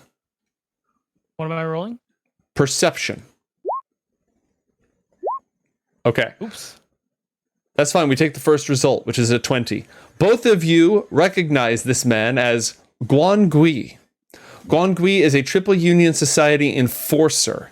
He's actually one of the proprietors at the Black Rose, which is supposed to be neutral territory where different members of the criminal organizations can interact together. He was what Gianni Pavlo is to the Column, Guan Gui is to the Triple Union Society, representative mid-level enforcer. He is clearly on security detail. He's searching around the area. He's inspecting everything. He's interviewing, talking to members of the wait staff, searching for traps, searching for ambushes, doing a perimeter check of the area. Too bad for him. If you do nothing, eventually you can tell he is going to search the whole garden, meaning that you will need to make stealth checks to avoid detection. Well, we got a nice sized wood here, so that shouldn't be too difficult. True. All right. Everything sound fine? Does that sound good? That sounds good No, to we're me. running out of time to take someone down. Well, mate, are there any security officers in the area aside from this guy and two lackeys? No other security officers have entered the garden just yet. They all seem to be outside on the perimeter. They walk across the bridge. They actually jump on it a little bit. They look under the bridge for hidden traps and bombs. The security of Mr. Lowe's daughter is of the utmost importance. They briefly inspect the shrine, checking around the perimeter, looking up in the rafters for trip wires and hidden, assassins and bombs. Make their way down. They've already gone to the north and checked this northern area, right? Correct. John motions to Asena to follow him north through the woods they're in. My plan is, since he's already checked that area, to have us move up through this section of wood and then get over here where he's already looked. Okay. Go ahead and roll stealth checks. You're pretty far away from him, so you should have advantage on this. Go ahead and roll. Okay. John is saying to roll stealth checks with advantage. All right. Don't mind the cat who just knocked everything over. I got a 6. 13 from me. Oh, can you give me a Chester to put next to Gaston, by the way? Yes, I will grab Chester. All right. As you are making your way through the area, they look up in your direction as if they heard something, and they frown. I just need to give Chester his distinctive purple color and make him controlled by John. There we go. They seem to have, it's not like they spotted you, but they definitely sensed motion in the woods. In this skill challenge, that was a failure. They are on their way over to investigate right now. Alrighty. What do all three of you do? What are we gonna do? Gaston, are you doing anything as they approach? That's a great question. I think there isn't a whole lot I can do other than roll stealth. Roll with advantage because you're just perched. You're just posted up. And they aren't really searching your area either. Yeah, you're rolling against their passive perception, so they don't notice you. Yeah, when Asena asks, what are we going to do? John goes, well, I don't know about Gaston, but we need to get the heck out of here for now. Yeah. What would you like to do? They are on the approach. They've noticed something in these woods. They are clearly deliberately on their way to check it out. We should probably get away from Gaston. And worst case scenario, I could convince him that I'm here to sing at the party. That's possible. That is actually a good idea.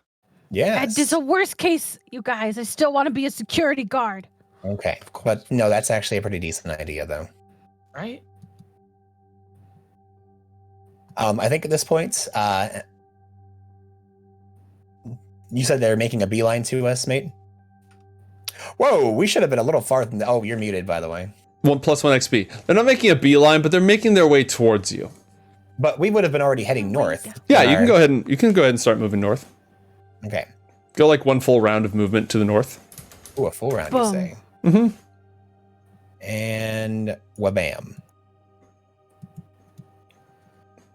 All right. Roll another I am stealth going check with. to- Go ahead. You first. Oh yeah, I was just gonna say beforehand, just to see if this kind of gives us a little edge. John's just gonna throw a little minor illusion of like a critter that would be in the area. Mm-hmm. A squirrel. I'm thinking, yeah, probably a squirrel. John has a squirrel that does not make any sound. It's very quiet because it's just an illusion, but it pops out from like the space in between where we are now and where the sound was made, so it doesn't get Gaston cover blown, and it's going to kind of move out from this area, approximately where it would have been heard. The squirrel's going to pop out, kind of look around in the brush here for, just foraging a bit, and then as they continue to approach, it's going to run back into the forest again. Okay. Roll an Arcana check. Arcana. Where is my Arcana? Well, bam. Oh, that shouldn't have been that, but That's fine. I'm gonna make it is the same. I'm gonna make a survival check for Guan Gui Ooh. to see if he can identify what a real squirrel would do. He cannot. I mean, John just knows a squirrel. It's nothing, not Guan's not at fault here, Just All a right. squirrel popped out. Guan takes a look, shrugs, mutters something to the guards next to him. They both roll their eyes. Guan sort of grins for a moment, and they keep doing their rounds. Okay. Can Asena and John go back to sneaking? Are you gonna stay paused and wait for them to make their rounds, or are you gonna keep moving? Well, the plan was to get to where he had already searched, since you said he was going to search this area, right? Right. You're gonna need to make one more stealth check to make the gap over here. Are they just following this road and are just looking basically into the tree line, or are they actually Yes. moving their way into the garden? Oh, well, if that's the case, we just go due east into the forest a ways. Okay. Roll a stealth check. Okay. Both. With advantage, right? Both of you. Yeah, with advantage. Much better. All right. Dun, dun, dun. Da, da, da. Da, da, da, da, da, da, They pass da, by da, da. without Doo-doo-doo. incident. Nice, I like how the music's getting increasingly tense. right? Now, it takes them at least 30 minutes, if not longer, to do this entire circuit. After they pass, what will the two of you do? And Gaston, are you doing anything as this happens? You have a scope. You've got a really good way of like looking and spying on things. I am just looking, watching, waiting for my target. Okay. I am with the forest. The forest is one with me. You roll a perception check, please, Gaston. 21. Okay. After they make their final approach, more cars are pulling up outside. Security guards are being distributed around the edges. There were only a few, like, on guard during the day, but now that an event is going on, there are groups of security guards posted at different intervals around the walls.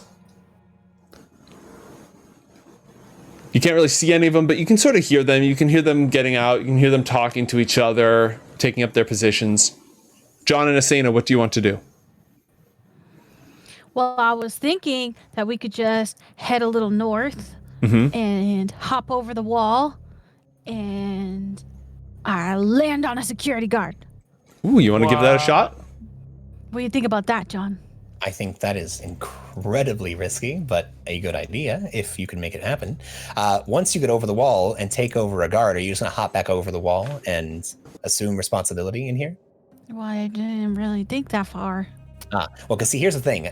When they go to report him with that guard later and he's missing, what happens then?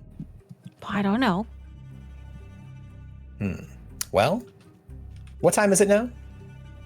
It is past 4 o'clock. Might want to wait till it gets closer to the event. That way, if he is discovered, it's not going to put them on red alert before our operation begins. I think you had said it was 5. And that was before. It'll be 5 shortly. This guy arrived at 4 o'clock. Guangui arrived at 4 o'clock. You guys arrived at 3. Guangui arrived at 4. As soon as you're like, okay, I'm going to wait a little bit, it's 5 o'clock. Okay. Do you want to wait a little I bit? would caution against doing it too early, but I think it's a very good idea when we're getting ready to go. Okay. Or you can also wait till later and more security officers arrive and they come near the door, or the tree rather, and then you do the old switcheroo. Give them a nice little knockout chop or punch, you know, and then become the guard. Okay.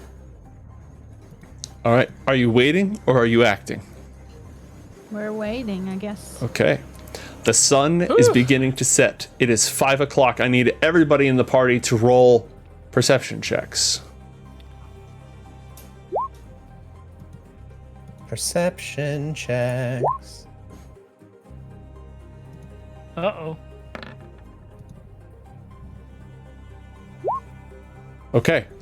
Oh, actually, mate, when it's Yes. about 5 or so o'clock, I would like to move over towards Gaston. Mm-hmm. And I want to cast Dark Vision on the both of us. Ooh, neat. Is that a concentration spell? It is not, but it lasts for 8 hours. Smart. And Ah. how long does it give you? What's 60 foot? 60 foot, I believe. Let me double check. Dark Vision, 60 feet, correct. Cool.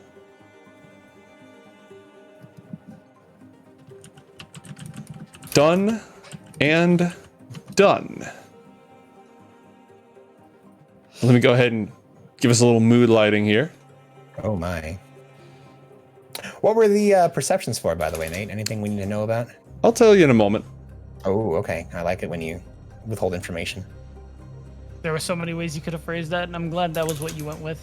Yeah, good call, good call.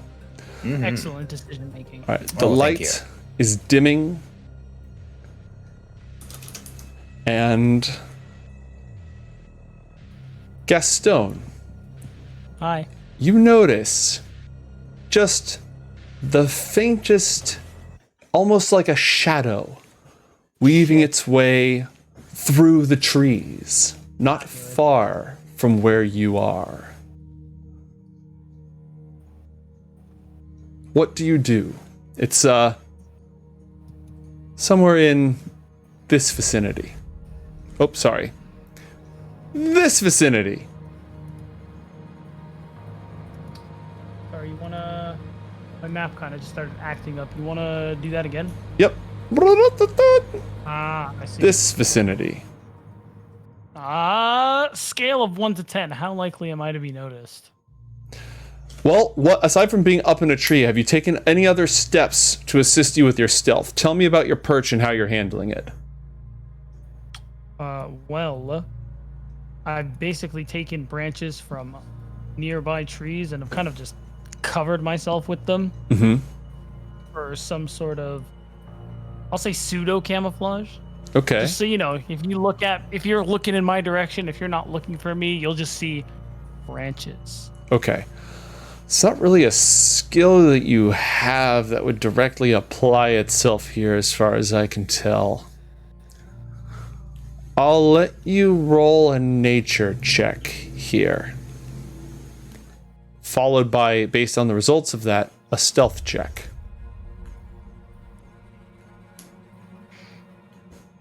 You want me to roll a stealth check? Yeah, I want you to roll a nature check, and then I want you to roll a stealth check afterwards.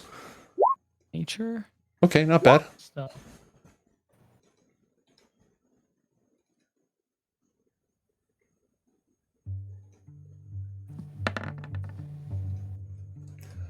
The tree that you're perched in moves, and yet there is no wind. The leaves barely rustle down at the base, and it passes you and is gone, heading in this direction. John, Wait, his tree moved?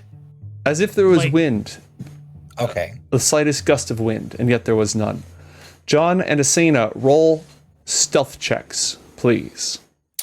And mate, to modify this, since we're just chilling here and we're not really moving, John instructs Asena to just kind of sit up against a tree with him, and he's just constantly popping minor illusion to just have them blend in with the bark of the tree. Okay.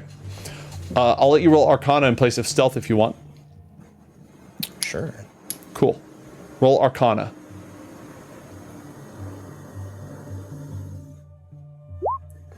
$17. All right.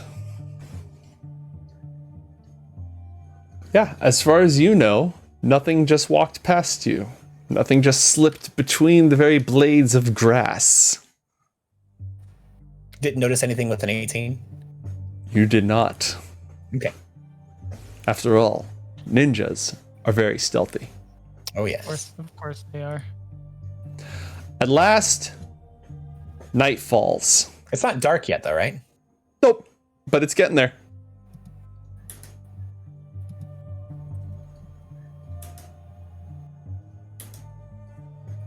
Allow me to turn on my orb of... No, I won't turn on the orb of night because it's still only evening. You should be able to kind of see, you know, in the unlit areas. There are candles lit along the pathway, and there are some electric lights over the arch. Okay. Three cars arrive. Three very fancy cars.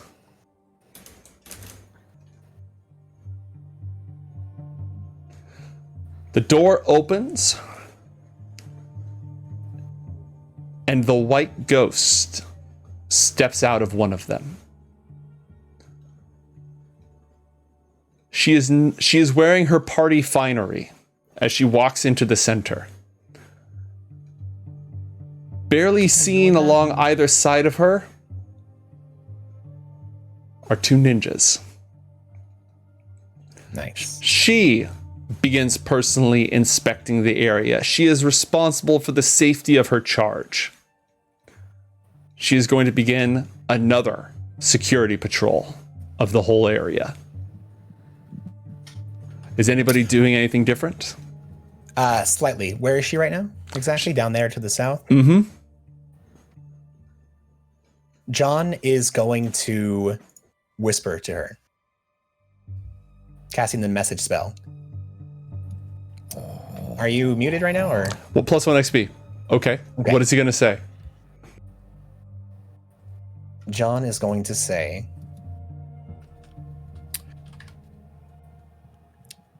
Etelvina, we are in position.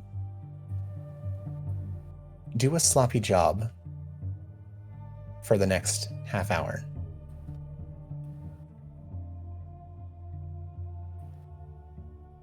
She hesitates, and Gaston, you see her hesitate for just a moment. And she responds, can she respond with this spell? Yep. I would never do a sloppy job. I'm better than that. I message her again. Don't worry, we're going to make it easy for you. Okay. She is very meticulously and slowly inspecting every inch. She's not doing a sloppy job, but she is very, very carefully investigating this bridge. Okay. Are the three of you going to do anything? Are there any other security officers here other than Guan's men or Etelvina's? You've not seen any other security officers in the area. They are... and Guan and his men, when Etelvina arrives, he gives her a bow, and they go outside. The atmosphere here is that very select few people are going to actually be allowed to stay inside here. Okay. Were you saying something, Gaston? I was just gonna ask, has Sun Jia even arrived yet? You haven't seen her yet, but her bodyguard just arrived. Her bodyguard is inspecting the garden. I see. Guess where that is going? Most likely, as soon as she's done, as soon as it passes her inspection, Sun Jia will emerge.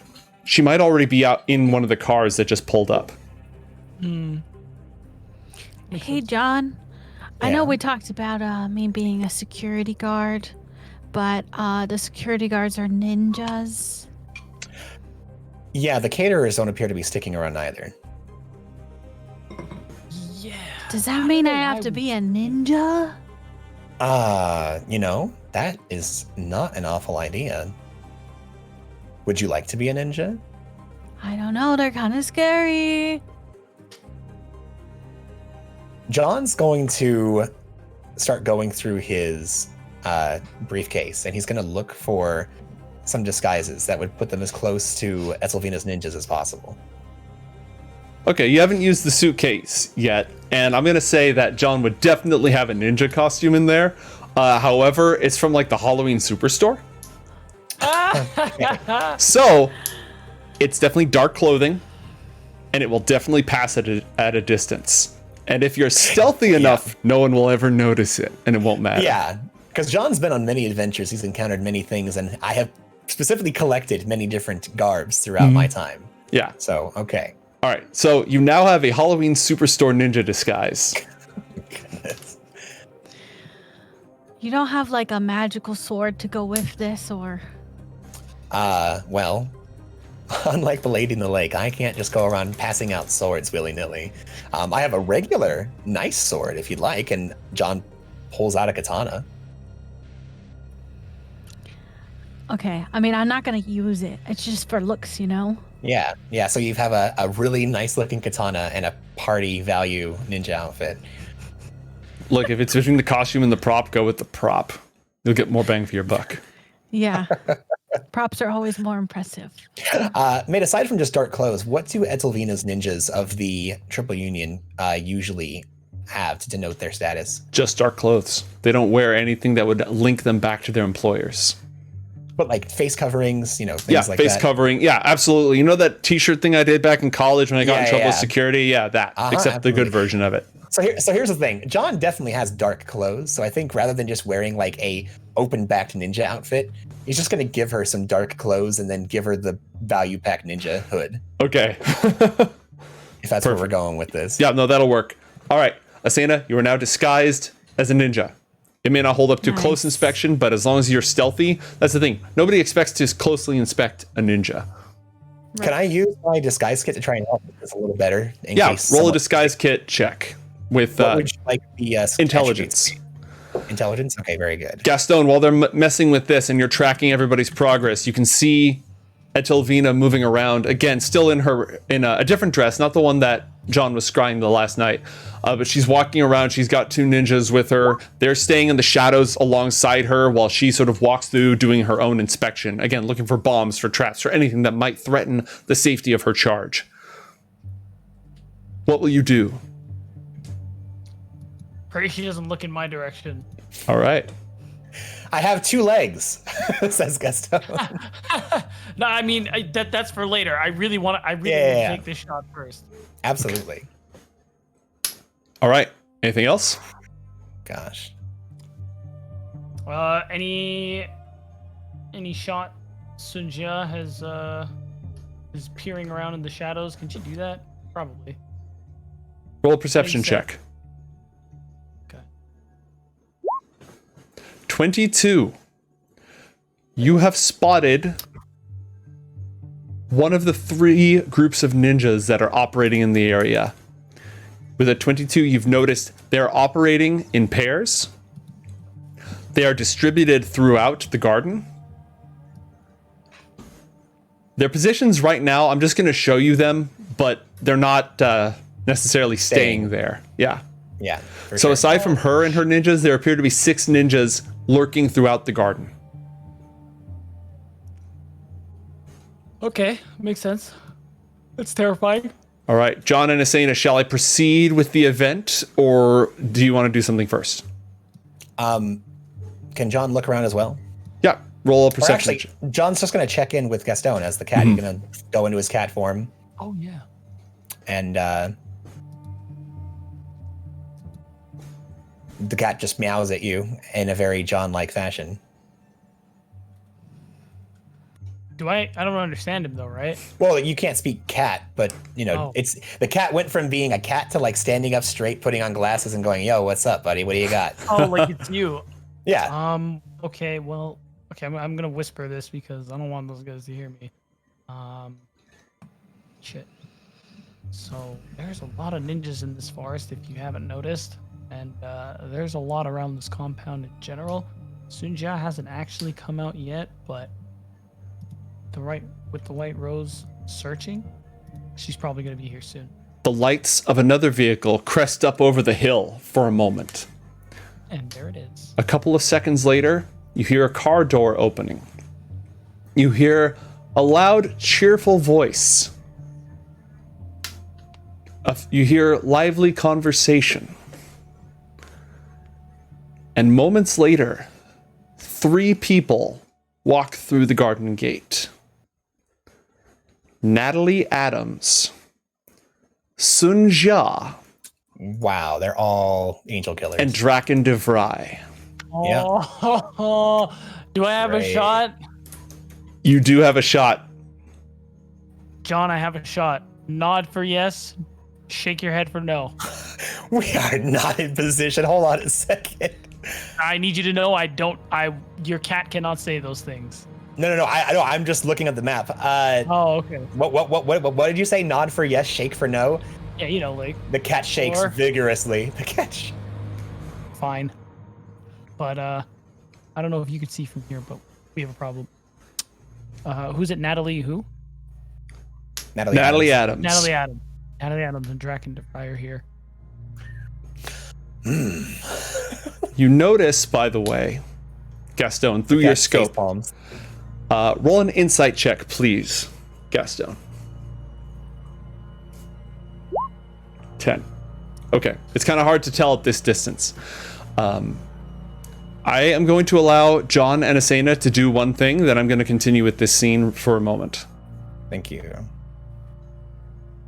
Hey, John, can you ask Gaston something? Kind of. What do you need? Ask him. Well, Sun Jia's here now, right? I believe so. Ask him if that's the same girl that was on the roof that we met a long, long time ago. Oh, Yeah, righty. wouldn't I know that? It's her. Wow. John. I'm gonna whispers just to tell that to the Gaston. cat. Oh, you can do that. Mhm. Can go on. So John whispers, "Let us get in position before you take the shot." Also, Asena wants to know, is that the person that you saw on the roof when you all met? You can respond to this message. You are not gonna believe this, Asena, but it's her. I do believe it. Oh, I knew it. John replies again, so Gaston, do your best to decide when to take the shot, but just give us at least a little bit of time to get towards the pavilion. That's likely where they're going to be, and you'll want us in position depending on what happens here. Okay. And also, you said there was ninjas. What other information do you have about their patrols? How are they moving about? How many of them are there? There are 6 total. They move in pairs. Oh, good. John takes out another Best Buy costume. And he puts it on himself. Mhm. True. All right. And what else? There was one other thing I want to say. 4 of them are on this side of the compound. 2 are on the other end. Except for the fact that as you were having that conversation, one moment Etelvina and her ninjas were in position, the next moment they vanished. Of course. Of course. Hey, John, we have another problem. I don't know where the white rose is anymore. That's okay. Go dark. Stay silent. Draken de Vrij is holding a huge case. It's like a briefcase. It's like a duffel, like a travel bag, right? Like a leather travel bag. He walks over as Natalie and Sun Jia, arm in arm, make their way up towards the pavilion, chatting. Draken walks towards this bush and just sort of sets the bag down, turns around and walks away from it to rejoin the others. John and Asena, you can move once if you want. You're now in your full disguise. You can go ahead and start moving around if you'd like. Can John use my disguise self, or use the, can I see how good my disguise is with my thing? No, I'm just going to have you roll an opposed check the first time it comes into contact, which is really how I ought to do everything, you know? Like when you stealth, you shouldn't roll stealth. It should just be you're in stealth until somebody comes up against you. Correct. All right. You're both disguised now. Okay. Well, I gesture towards the closest way we can get and start moving that way. Okay. And I assume you're moving stealthily? Yep. All right. Both of you roll stealth checks. So I'm taking it somebody's here perceiving us, or else we wouldn't be rolling these. Most likely. And after this, you want us to do it with advantage? This is the last check you'll have with advantage. Okay. 21. 14. Okay. You're fine. You sneak your way along. Go ahead and move. Where do you want to go? Mate, since this is like kind of like just a scene, did you want us to use actual movement, or can we just be stealthily making our way towards our spot? You can move your way towards your spot. That's fine. Okay. Then John's just gonna... Gaston, what are you looking at? What are you tracking? Are you just tracking Sun Jia?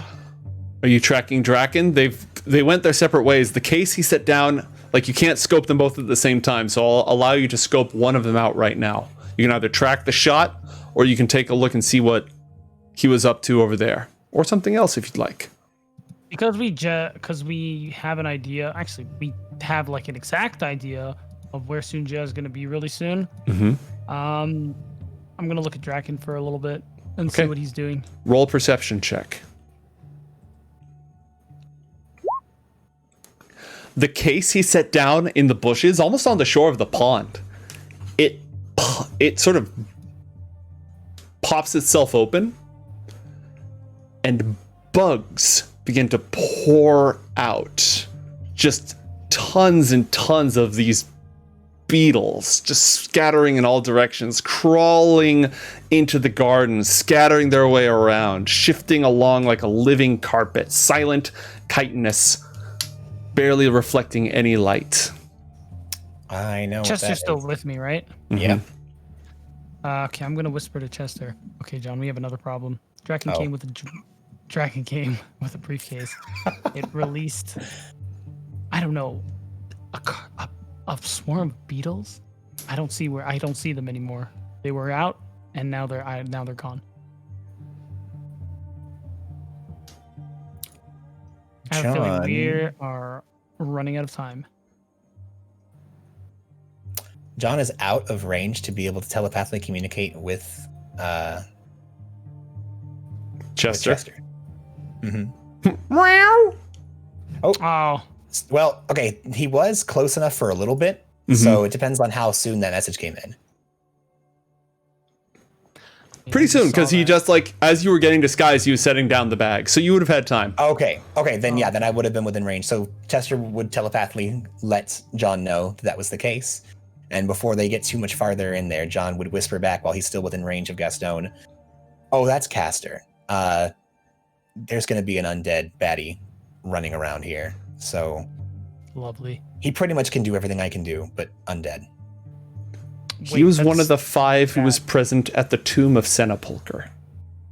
The one who turned into bugs. Yeah, this is like the angel killers are here. This guy's up here. So. Oh, God. Yeah, if they're mid bosses, he's an end boss kind of a thing. I'm going to progress the scene unless somebody says something. John is going to, before they get too close to people, because it is an audible thing, he's going to cast See Invisibility. Okay. Not a bad plan. Asena, what are you up to?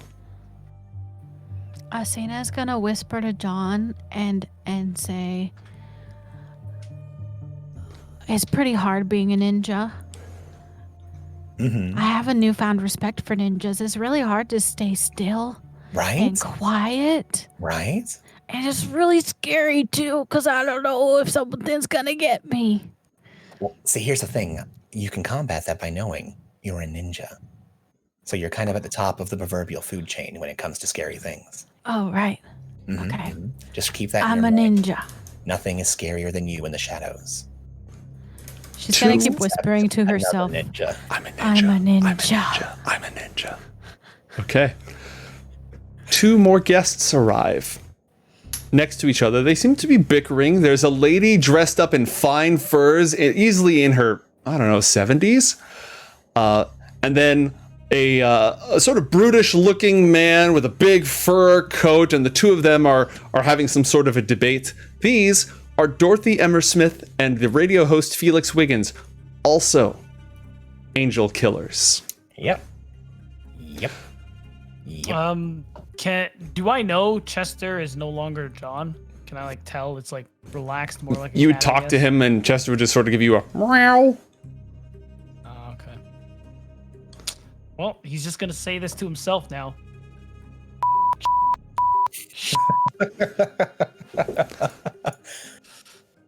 You may interrupt at any point, but Draken DeVry, Sun Jia, and Natalie Adams have all sat down, or they're all standing in the patio in front of their easels, and a variety of refreshments have been brought out.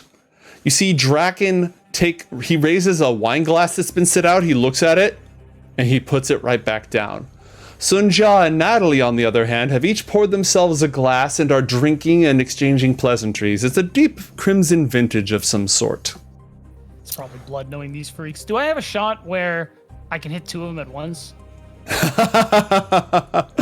You're not Do sure. they happen to be lined up in such a way? Hey, they are where they are on the map. There's also a really big chair. There's a really big chair set down right here. Sort of in a place where they'd all be able to see. They'd all be sort of gathered around in a good position to look at. Chester, by the way, I didn't want Yes, to interrupt they're you going guys. to- Oh, go ahead. They're going to draw a chair. Yes. Chester files away Gaston's curse for later. He never heard that one before. Chester's like, I am writing this down. That's good stuff. I didn't know you could do that to a chair. Felix and Dorothy are making their way up. Is anybody doing anything? Or are you still watching and waiting? Making their way up to meet up with them? Yeah. Yeah, I'm gonna wait. If there's a shot where I can get 2 or more, I'm gonna go for it. All right. Well, I'm going to go ahead and put them in position. You tell me when you want to take the shot. Again, where they are on the map is where they are. Mate, is this a raised pavilion from where we are? Yeah, it's just up a couple of steps, though. It's not that raised. So, question. I'm seeing lights here and here. This is total darkness, it looks like. It's pretty dark, yes. Pretty dark or total darkness?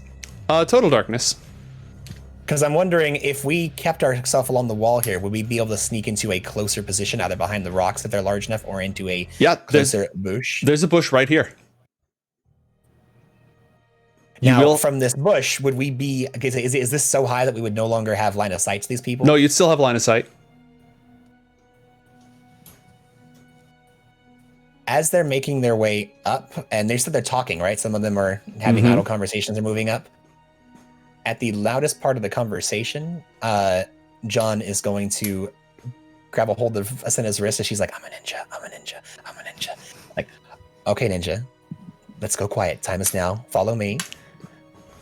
And I don't want to be ninja anymore. we're going slowly but surely, and Don is doing his trick where he keeps putting like he frames his mirrored silhouette in front of them, and he just goes slowly but surely. All right, so if that's what you're going to do, I need both of you to roll stealth checks because your illusion doesn't stop sound. Yes, absolutely. Just in With case these not people, advantage anymore. Correct. these people are going to have dark vision, and so I just want to make sure that when they look over here, they're going to see darkness even if they hear something. That's completely valid. Although also, mate, John's not seeing anybody invisibly, right? There's no one who's invisible within his line Nobody of is sight? invisible right now. Okay. Because you legally have to tell me if someone's invisible. If you're invisible, you legally have to tell me. I like it. All right. And a Stealtherino. Well, John got a 20, but Asena got a 7. Asena, do you have inspiration to maybe, you got a lot of that She stuff. has a lot of inspiration. Do you want to... I do not. I only Deal. have 4. Wow. Only has 4. Must be nice. A small Yeah. load of Here's 4 nothing inspiration. That's the Carrington blood for you. The Right? Tree 4 inspiration. Those maybe Carringtons, man. Yeah, Gosh, those maybe honestly. Carringtons. I know. I must be one. I get another one if I accidentally slap you in the face, John. What? It was from chat. Okay, so how about this? Oh. If you will use it to help with your stealth check, Asena trips over something, gonna make noise. John throws himself in the way, kind of catching her, and as they fall, she literally clonks him in the head as part of the maneuver. I will accept this sacrifice as long as John suffers the damage of one of Asena's unarmed strikes. Ow, Oh, really? God. Yes. Full unarmed strike? Without the force damage. Without the force damage. I mean, I was I'll thinking you'd just be spend points the of damage. inspiration. It's No, fine. no, this is fine. I just think if I tried Okay, to hit fine. her, it makes sense, but gosh. Okay, let's do it. Okay. All right. 8 points of damage. Well, And alrighty then. I'm immediately consuming the inspiration that you're granted Yes. and using the 24 that you rolled as your new stealth result. Nice! Hey, that's fantastic. Now it's fair, That's right? great. Now it's Yeah, fair. Yeah. Yeah. Yes, I like this. This is a good. All right, this go way ahead. better. Go ahead and move yourselves up, and then roll perception checks. My arcane ward takes damage. Ouch. And you're going all the way up to here. Yes. Roll perception checks. Rolling perception, hiding in a bush. Hiding in a bush. Good. Everything's okay. Okay, go ahead. Yeah. A 24 and a 23. Go ahead and move yourselves out of that bush real quick. Oh, there's a person Oh in the bush. no. Why? Why do we do this? Right there. There's already somebody in this bush, and it's a ninja. Occupied. But they didn't notice us, right? They have not noticed you. You've snuck up on them. Asena, we do the thing! What thing? What thing? What thing? Mate, we'd like to reaction command the ninja. The contextual button to do a stealth kill. Yeah, but just we do the thing where you hit someone over the head with a bottle and knocks them out, even though that's not how it really works, but in a story and movie, that's how that works. Okay, Yeah, Asena, here's how this works. You can punch. You can attempt to punch and use cinematic combat to knock this guy out. He'll have to roll a saving throw with disadvantage because he didn't notice you, and if he fails, he's instantly knocked out.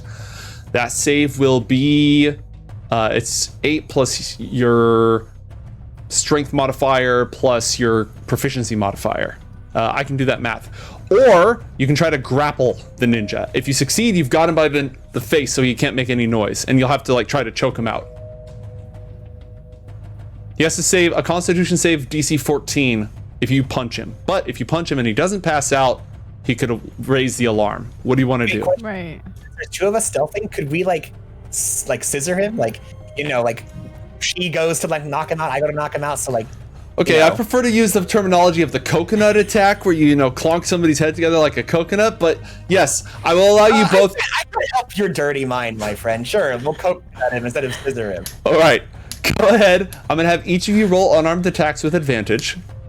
And the way it Okay. works is every time you get punched, the DC goes up.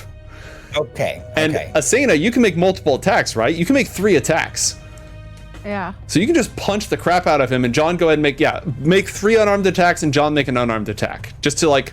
knock this guy out. Okay. Okay, well, you know, Asena just knocked him out anyways. Okay, then Fucking clean. John goes to like, he picked up his gun so he can go hit with the butt of the gun, and then he's already like knocked out. Like, oh, well, very good. Yeah, just by damage. So, crack.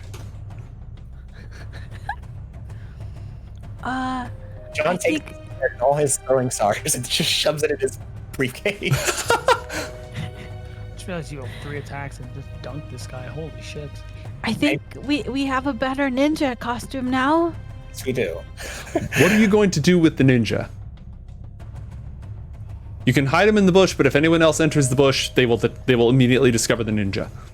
Hey, this is a pavilion. Is there an undercarriage to this pavilion? No. Oh, well. It's stone slabs. Good idea, though. How about we throw his body? You just want to yeet him over the side? Probably not very stealthy.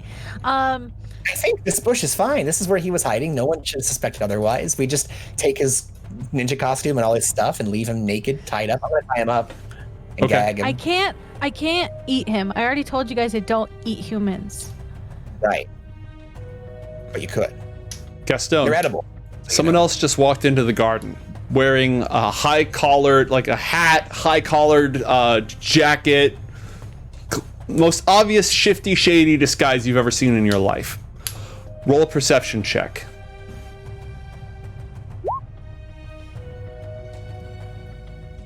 19. It's Tobias Nash. Ooh. The man who hospitalized your father. Remember, you're supposed to shoot Sun Jia. Sun Jia. That's First a great one thing. If only they could hear you, John. Oh, this is not John. This is Matt. Just reminding beat down what we're here for. He's making his way up. What would you like to do? I wait. Okay. He takes his... Has Charlotte Carver arrived, by the way? No, you do not see Charlotte Carver, and all 6 easels are now occupied. Damn it. Sorry I'm late, everybody. I had to finish up a shoot over at the back lot. How are we doing this evening?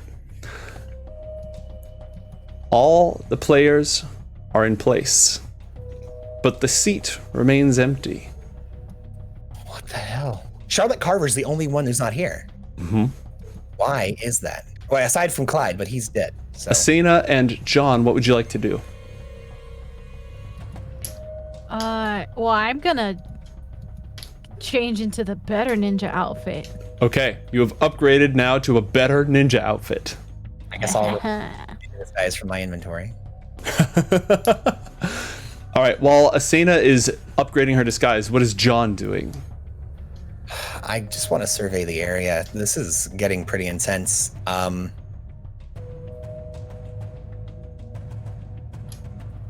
Roll a perception check if you'd like, unless Yeah. there's something else you want to do. Nothing No, is I showing think- up on your invisibility scans. Surprisingly, didn't you say that the white ghost just literally disappeared earlier? Yes. Oh, she's here. She's here somewhere. That being said, see invisibility lets you see invisible things as if they were not invisible, but it doesn't help against people who are just really good at hiding. No, absolutely. That's what my amazing perception is for. 24. 25. Nice. Wow. Okay. Go ahead. Doesn't stop sound though. Just putting that out there. Mhm. Visibility is not a sound make. Oh yeah, but you know, she's a ninja. She's really good at not making sound. And she's like an elite ninja. Okay, Gaston, what are you doing? Well, wait, mate. Aside from looking for ninjas, what are these guys doing, talking about, or whatnot? I know they're getting prepped and ready, but is there anything important that they're discussing? Yeah, can We're we here. hear them? Yeah, you can hear them. Where is that dreadful lout? The one who's always slacking around. Well, we didn't invite him, obviously. He would bring down the mood of the entire party. Okay, that's Clyde. Charlotte, of course, far too busy for the likes of us mere mortals. You notice, by the way, Draken is not participating in any of this. He's just staring at his canvas like a man with who's just utterly dead inside. Yeah. And maybe a little bit terrified. Yeah, that checks out with what we saw in the dream. Can I, because we're not in combat yet, I would like to stim shot myself now, because temporary HP sounds great when I don't have to actually spend an action for it. Good idea. All right. John is going to become Chester and check in with Gaston. All right. You're in range? Well, telecommunications needs to be in range. I don't believe. You can't. Okay, so you can telecommunicate, but you can't like inhabit. Let me double check. I'm pretty sure the telepathy is only within 100 feet. Yeah, no. So from any distance, I can assimilate Chester, but I can only communicate within 100 feet. Got it. Okay. So you check in time to see Gaston, giving himself a stim shot. And John gives the "I'm John, not Chester" thing. So give me an update, like little pat on the face. Okay, so it looks like almost every angel killer is here. What's the play here? I know I still think we should shoot Sun Jia, especially because the sooner we get the white ghost on our side, the easier this is going to be. And I don't think we can do that as long as she's alive. I'm a cat. I can't actually speak, but this is just what I think. Chester is kind of cat shrugging and agreeing with you regarding the target is Sun Jia. That's what we came here for. Honestly, though, I kind of wish we would have made an apocalypse rifle and just exploded the whole pavilion at this point. What's the most powerful spell in D&D? There's a lot of them. Meteor Swarm is up there. Yeah, there you go. Meteor Swarm bullet. Just load my gun with black materia.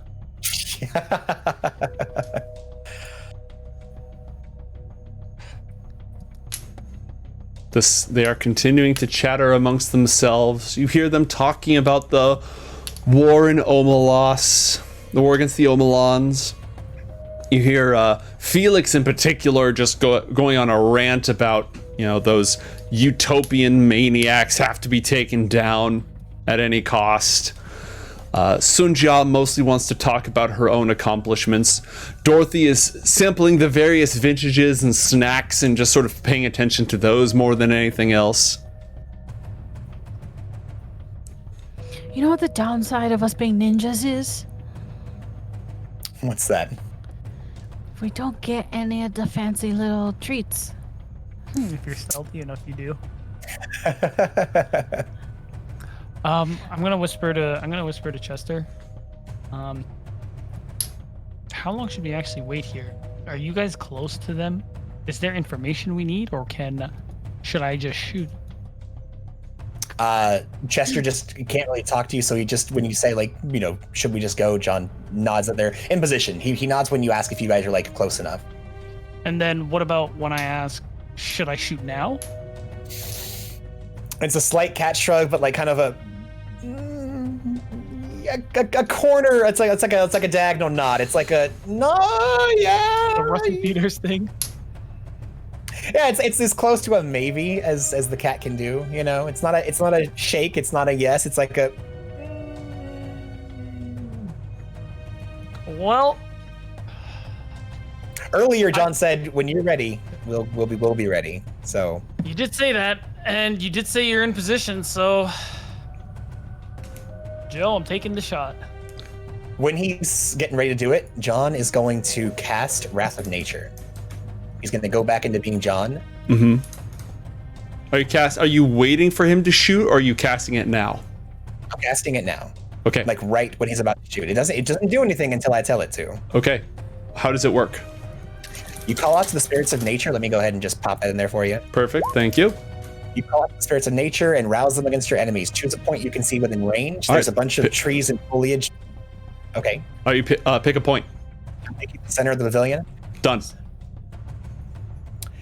And for the next minutes, the spirit causes trees, rocks, and grasses in a 60-foot cube centered on that point to become animated until the spell ends.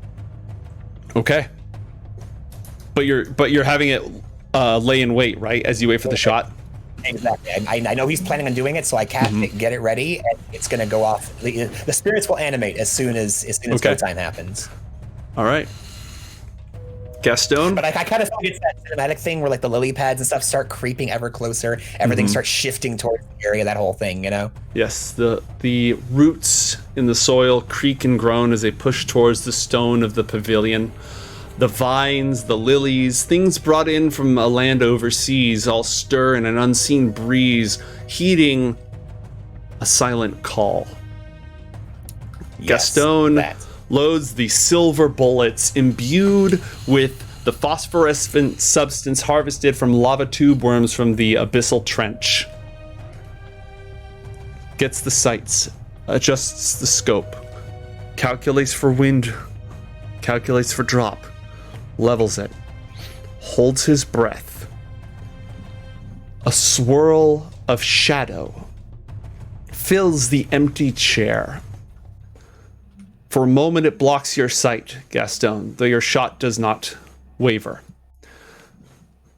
Someone is sitting in that chair when that chair was empty but a moment ago. They're obscured entirely by the high-backed. All you can see is the faint glint of slick black hair. John and Asena. As you look, the lounging, confident features of Dray Dodson Of course. appear before his angels. He's just lounging casually. A moment ago, there was nothing. Dimension door swoosh, he's sitting there. Gaston, what do you do?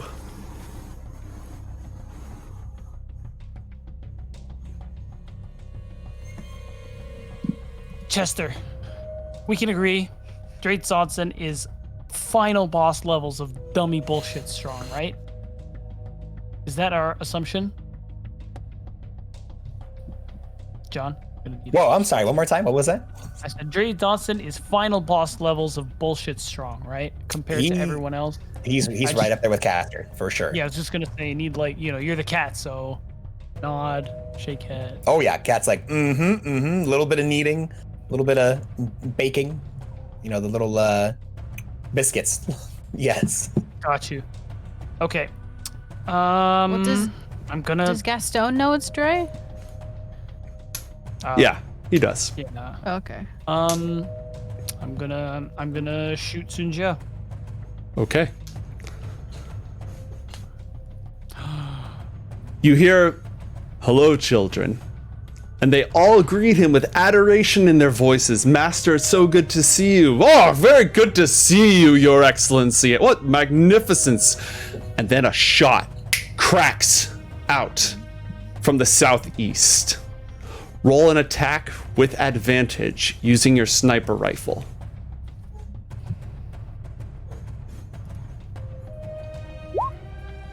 "24. 16 points of piercing damage. Plus, against angel killers, roll 2d8 for radiant damage. This is not gonna do it. For a total of 27 points of damage. Sun Jia. And, Go ahead. Real quick, you used the bonus action to use the ability I gave you, right? Oh, the target lock. Yes. No, it's the not the lock necessarily, but it's the one that will The scan, tell right? us. Yeah, exactly. But I just want to confirm I hit her in the face, right? Because Yes. that is what I wanted. Okay. Yes. That's good. What exactly does that ability do? Let me share it with you. Yeah, it will tell us vulnerabilities, resistances, immunities. And current hit point total. Yeah. You are muted, sir. +1 XP. All right. Yay. After taking that hit, Sun Jia's current hit point total, 55. Jesus Oh. Christ. Okay, hold on a second. This is important stuff here. She took 27. Really? So that shit really works. Good to know. Resistances, necrotic damage, bludgeoning, piercing, and slashing from non-magical attacks. I am everything you say. I am saying to Chester. Immunities, none. Weaknesses, forbiddance, cannot enter a residence without an invitation from one of the occupants. Harmed by running water. She is a vampire. Nice. Good. We were right, Senna. Good job. Stake to the heart. Yeah. Sunlight hypersensitivity. Regenerates health unless she takes damage from running water or radiant damage. Or sunlight or no? Or sunlight. Is sunlight? Yeah, sunlight is radiant damage for her. Can you just send me this list when you get a chance? Yep, down the line I will send this to you. Okay. Asena, Let's go time. when John tapped into the forces of nature and activated all that, you would have sensed that power flowing through the land itself. You would have had the opportunity to prepare something of your own. You would know this is all about to go down. What would you have wanted to do, knowing that the shot was about to echo out, knowing that action was about to commence? Also, you know that man. You 100% recognize that man. That is the man who tried to sacrifice you to Senapulker all those years ago. Yeah.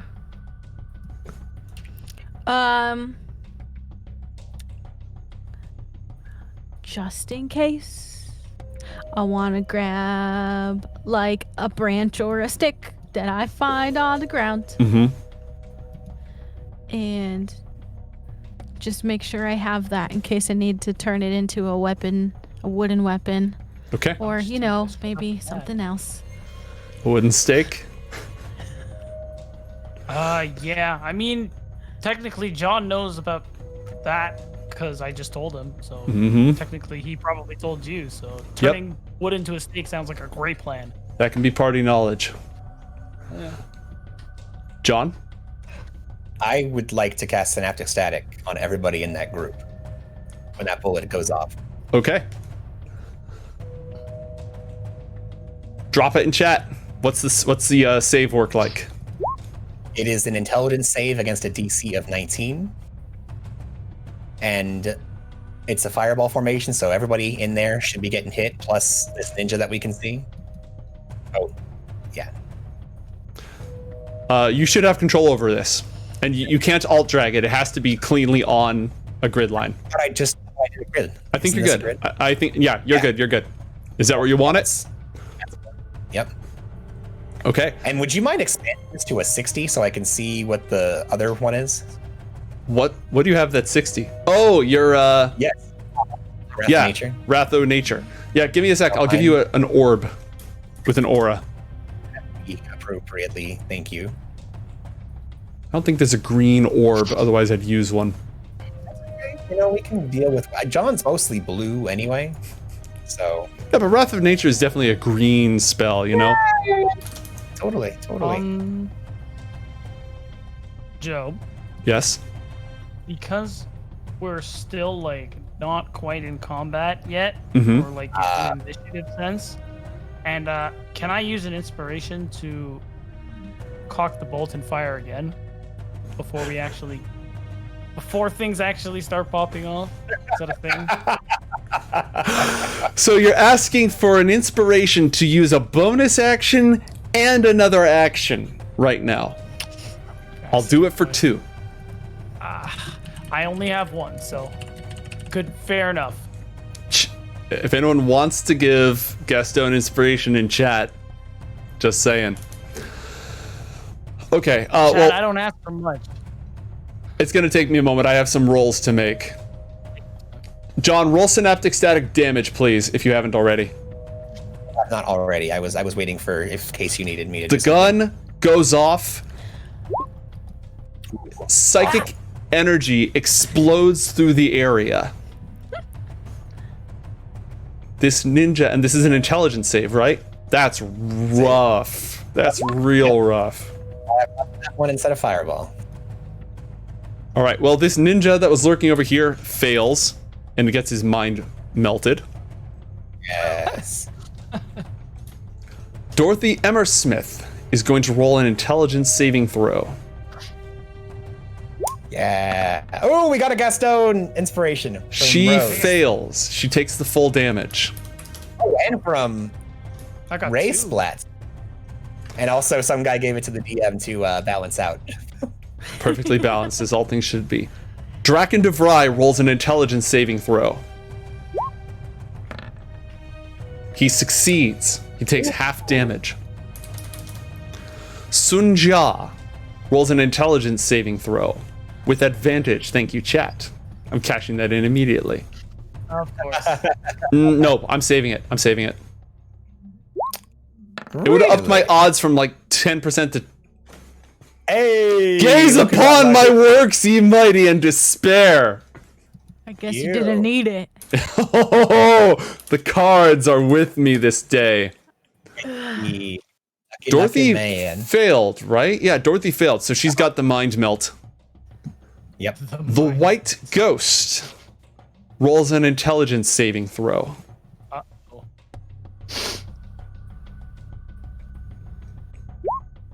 She's in there? She fails. Takes the full damage. That doesn't break her stealth, and she has the mind melt. Natalie What is her mind Adams. You don't think she would scream out when her mind gets blown up when she wasn't No, expecting dude, it? she's the fucking white ghost. I'm just asking. So the next time you ask me if I scream out, I'm going to say, dude, I'm John fucking Carmichael. I'm a wizard. Natalie Adams fails her save against synaptic static. The mind melt. Felix Wiggins rolls an intelligence saving throw. He fails. He gets the mind Rough melt. scream, man. Yeah. Tobias Nash rolls a saving throw against the mind melt. He fails. No dice. Yes. I think every single angel except Sun Jia just blew their saves. Yeah. Am I forgetting anything? What about Dray Dodson? Oh, right, Dray Dodson. Yep. Him. It's it too. He rolls an intelligence saving throw.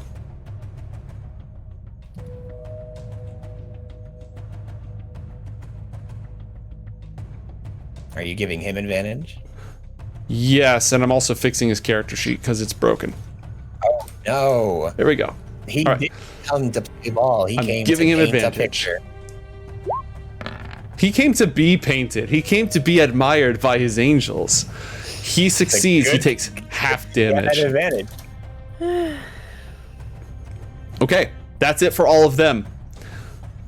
Gaston, you've used one of your 14 bullets, and with lightning speed, just in a perfect pop, loaded, locked, fire with advantage.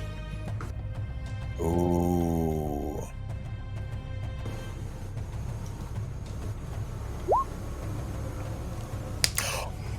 Oh! Natural 20! Dang! That doubles the Nice. phosphorescent deep worm radiant goo too. Yeah. Roll She's 4d8. All right, guys, we out of here. Later. Oh my god. Yeah. Oh my god. The second 38, bullet. 57, I did it! Where does it go? Where does it go through? Guys, don't do it. Right, it's between the eyes. There's this spark of light as Mr. Lowe's daughter's head is just torn, a hole tears through it. She stops, she freezes, she starts to fall backwards, and as she does, the light goes through her. She cracks like a porcelain doll, and the light runs through the cracks. Bits and pieces of her fall apart as she dissolves into ash without so much as a scream, dead immediately. Thank you, everybody, for my- watching Coriander Society Adventures. We're going to pick up in 2 weeks' time Oh, as our heroes either GTFO or the biggest fight scene of all time breaks out. Thank you for watching. We've got some treasures, we've got some inspiration on the board. We will handle all that down the line, I promise. But for the time being, don't miss it. 2 weeks from now, we'll be back. Thanks, everyone, for watching.